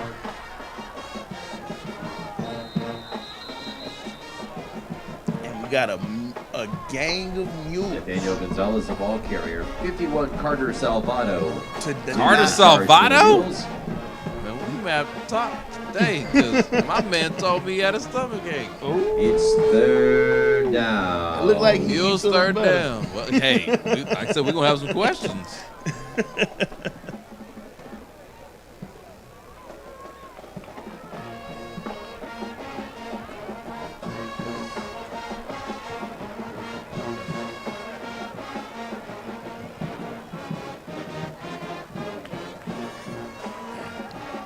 The Mules defense is looking to drain this out. They're still fighting hard and they're making tackles.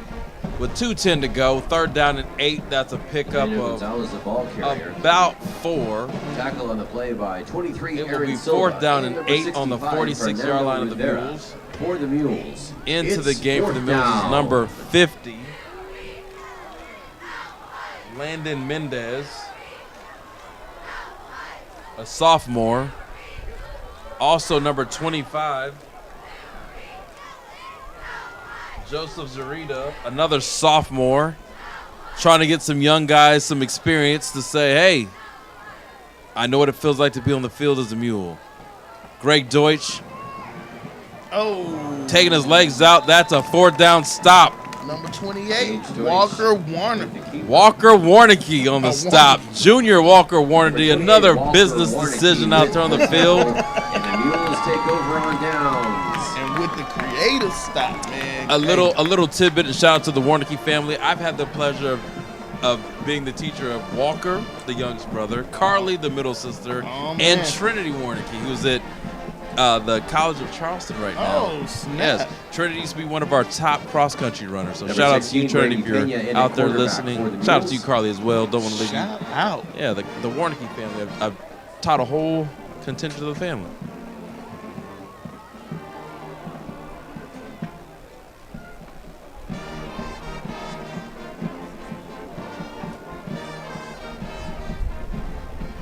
Here we go with 1:28 on the clock. And we're probably going to just run this as much as we can. Aiden Villarreal on the carry, and he's stopped. Aiden Villarreal, the ball looks like carrier. it's going to be Short gain on the 2nd play. and 9. About a minute and 15 left in the quarter from the Alamo Heights 47-yard line.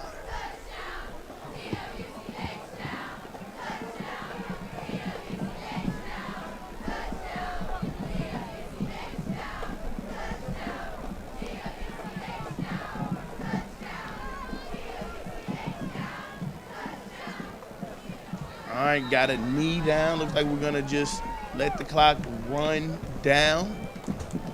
Alamo Heights in victory formation. Looks like we're going to be content.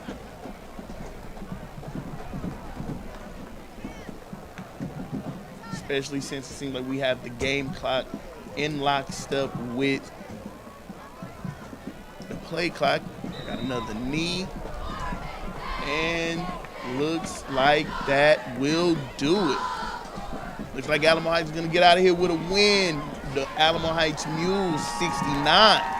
Lockhart Lions 21. That's a final score in this by-district playoff game. Mules 69, Lions 21.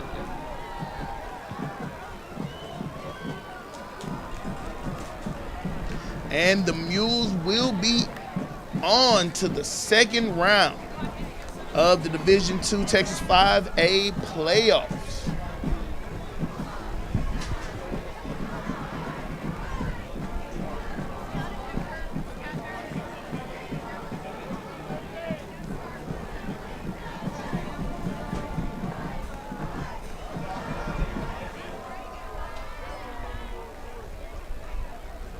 Fans, thank you for attending tonight's game.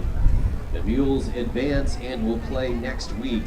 Game day, location, and time will be announced soon, so be sure to check Alamo Heights Athletics social media for details. And then come out and support the Mules next week in the second round of the state playoffs. As a reminder, for your safety and for the safety of the students on the field. All right, guys, and momentarily we'll be hearing from LaRon Fields. Fields on the field. We're going to go ahead and talk to Ron Rittimann and our players of the game, Michael Terry III and Patrick Arriaga. Good evening.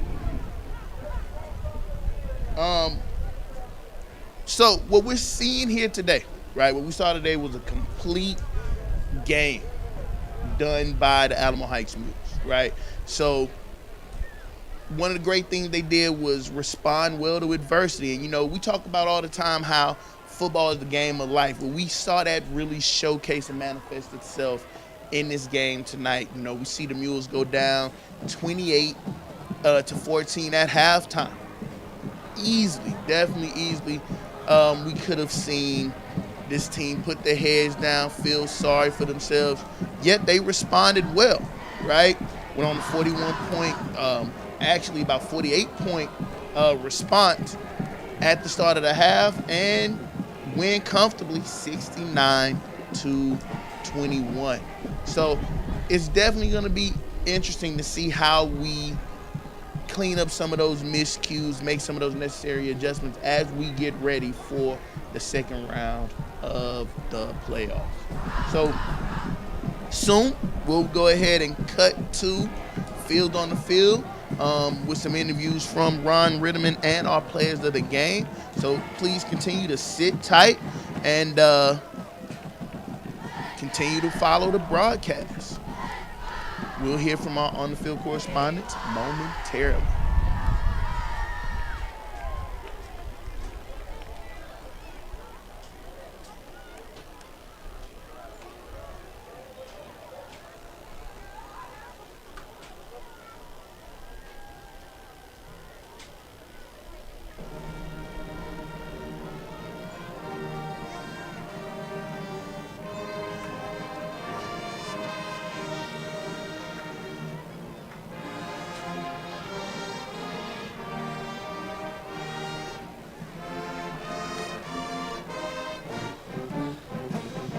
All right, so we're going to be joined in the booth by one of our student correspondents, Taj Young. So Taj Young, go ahead and give us some of your takeaways from today's game. From the takeaways is that Lockhart came in strong. You definitely see it in the first half. They definitely showed up. It's round one of the playoffs. We are in it to like either you go win it or you go home, and that's why they have to show up. And I was talking to the coach earlier, and he mentioned the unity and the brotherhood of the sport, and that's definitely when you're in the playoffs because you're all in it, and you know you're riding the same way. You just got that feeling. Like, I can relate to that when I had to go to playoffs for cross country because you don't know if you're gonna do a good job or you're just gonna go back home. Hey, definitely. I mean, and when you're in those tough games, right? It's that camaraderie from your brothers, from your sisters, from those fellow teammates who are going through some of those trials with you that kind of help motivate you to go on. Now, Taj, I know you're a senior, right? So why don't you give us some insight into what are some of those thoughts that those guys from Lockhart might be thinking? You know, it's their last time lacing up, wearing those school colors in this fashion. Like, so what are some of those thoughts that could be going through their mind? It's bittersweet. That's just the simplest thing to say. It's because you know it's their last time, and it's the last time you'll probably see these guys. And if you're gonna like go like continue the sport on, you can continue the sport probably possibly in college, but possibly most of them are probably not gonna do it. Mm-hmm. So it'll be the last time. And it's just bittersweet. You're gonna see your brothers for the last time, but it's also a very amazing feeling. And I'm sure they're gonna try to continue relationships, but like once again, it comes down to the brotherhood. Definitely. And you know, we kind of said earlier in the broadcast, right? You know, hoping that those guys kind of take a moment to kind of soak it all in, because you only go this way, in this fashion once, right? You get that one time to kind of go on to the postseason. You only get that one chance to kind of experience some of those moments. So definitely the idea is that they took those in. Now, as we focus on the Mules, right? It's big time, right? You won a game in the postseason. You get the opportunity to kind of continue on with your season, right? You potentially get a chance to travel, maybe in a less than hospitable environment. So you got to go to somebody else's house, right, to kind of play those games. So it's almost like you kind of wonder, how do they prepare going forward? What are some of the things they could possibly clean up and hope to do better to kind of continue on with that good fit?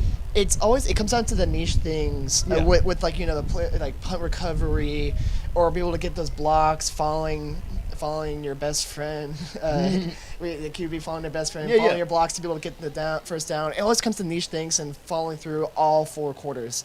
Because, like I said, it's all or nothing at this point. Go big or go home. Because if you don't go big, you're gonna be. That's true. Home. That's true, right? And you know, you want to keep playing, right? You know, one of the missions, right, for every athlete is you want to be able to compete at the highest level. And you want to bring home the hardware. Right? You want the championship trophy. You want to be the person, the team that's talked about for years and years. You want to be able to set the standard.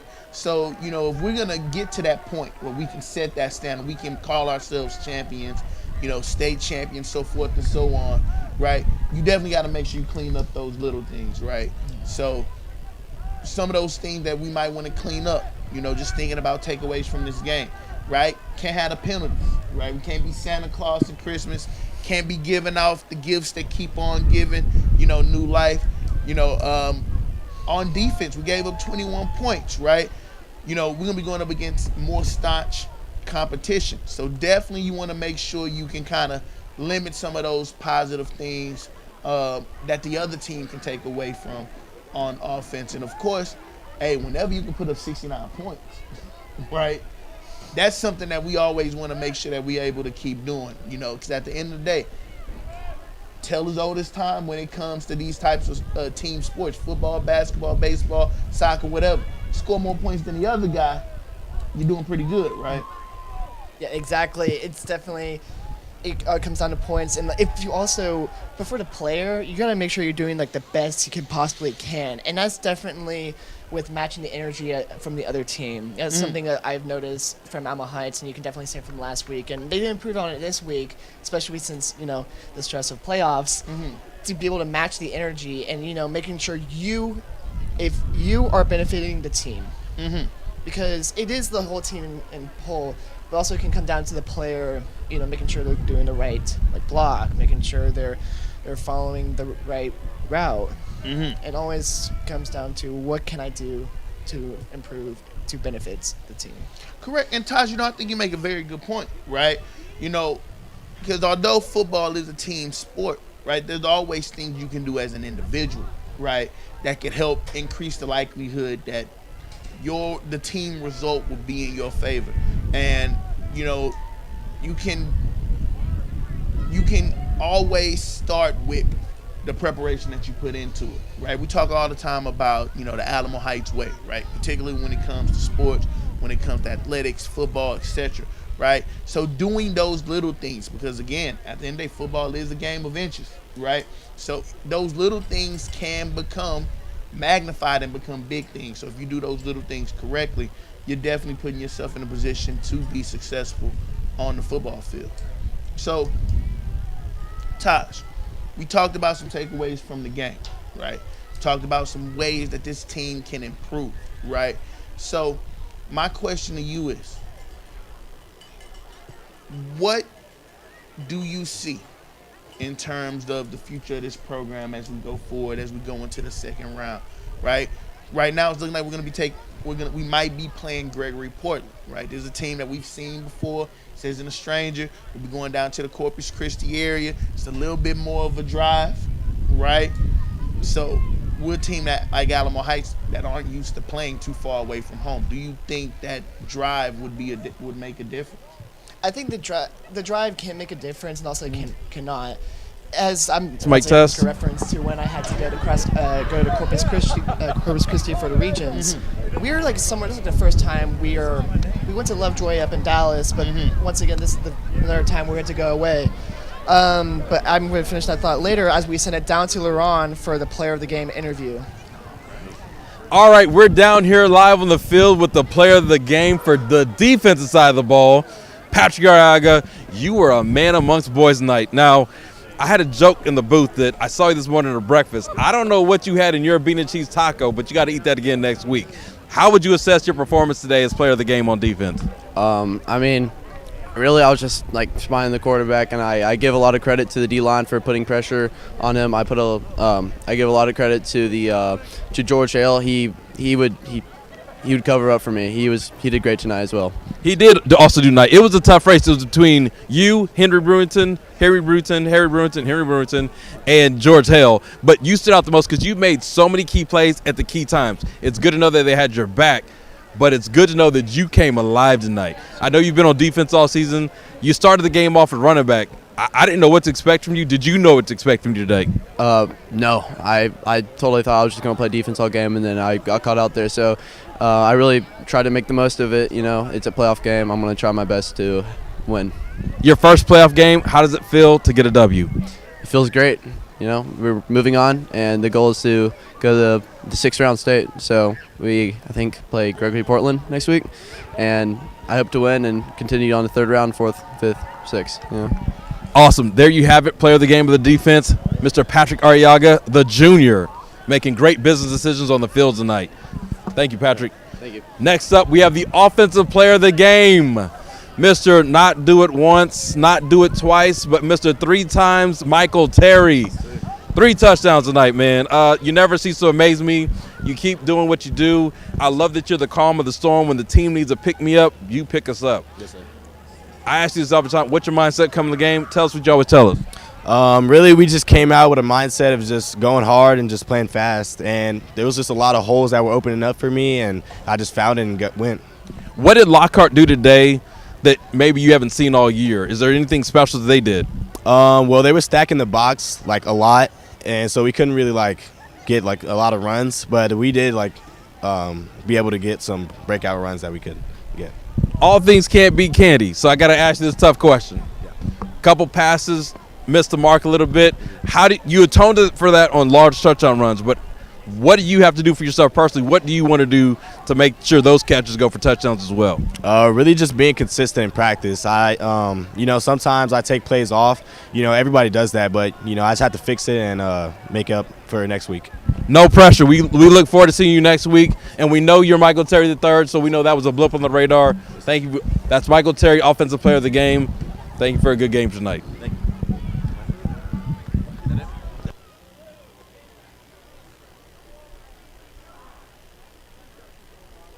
Yeah. Booth to Taj and Brian MONNETTE as we wait for Coach Rittimann for his post-game interview.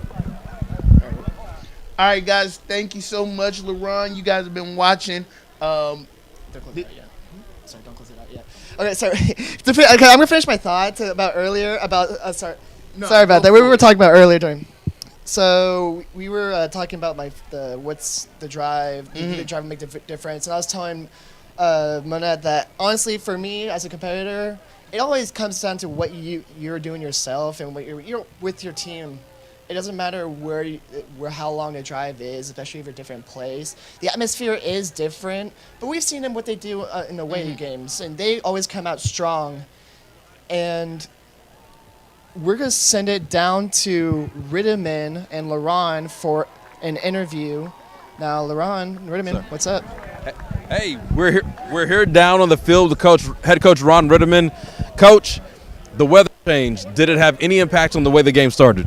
No, our guys were excited, came out, played really well against a good team. It's a good quality program. Coach Mabus does a great job over there. I thought our guys, we've been spoiled around here a little bit, and so we were up 28-14 at halftime, and everybody was wondering what was wrong with us.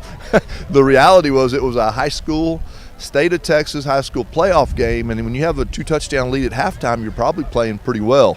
And so we had to reevaluate. We made some adjustments. Not that we played perfect in the first half, but the kids played with great effort and did what we asked. And we made some adjustments at halftime, and obviously the results of that, they came out and just really took over the game in the second half. I really feel like you've had a season that's given you precursors. Last week you played Sam Houston, same thing happened. You were up 28-14.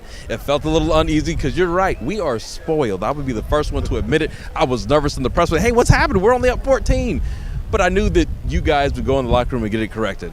My next question to you is, have you ever been a part of a game where the other team kicked an onside kick as many times as Lockhart today? No. Probably in my career, I would say I've seen a few teams, but the strategy was good for them. I think they felt like they weren't going to be able to stop us defensively, so they thought they'd try to steal a couple of possessions, and they did. And so I think it's probably brilliant on their part to do that. But interesting strategy because you don't see that all the time. How do you prepare for something like that for your team after the first onside kick, the second onside kick? What is the message to your team at that point? Well, it's about having the guys prepared, which we worked on that all week in practice. We had an idea it was coming. But that ball's pointed, and it doesn't bounce the same way every time. Whether you practice it 100 times or don't practice it, it's going to bounce different every time they kick it. And so there's a percentage, a chance there. And so if it bounces just wrong, then you have a chance at that. But I thought, again, our guys responded well. We made some adjustments to it, moved some guys in positions, and recovered a couple of them that made the difference in the game. Now, I've known you for a while. I don't know what playoff win this is for you, so I don't want to go out there and make up numbers. But it always feels good to get a win. Next week, we'll figure out who we play when we play them. What is the message to the team tonight? as we prepare for next week? Oh, I told them I loved them. I'm proud of them. They did everything we've asked them to do in preparation for this game, because we're really more about the process than the actual game. And these guys have responded every week. And this next Monday, they're going to show up again and practice as hard as they can. The message is just that if they'll keep doing what they're doing, there's 5 weeks left in the season for somebody, and why not us? Why not us? That's it. That's Coach Ron Rittimann here from a playoff game victory, 69-21, Alamo Heights victorious. And we love the way that sounds. Thank you, Coach, and have a great evening, a great weekend. Enjoy film this weekend. Back up to the booth to Taj and Brian Monet. This is LaRon Fields, Fields on the Field, and it's another episode with another sweet-tasting victory. All right. Thanks, LaRon, so much for Fields on the Field. You guys got a chance to experience great interviews.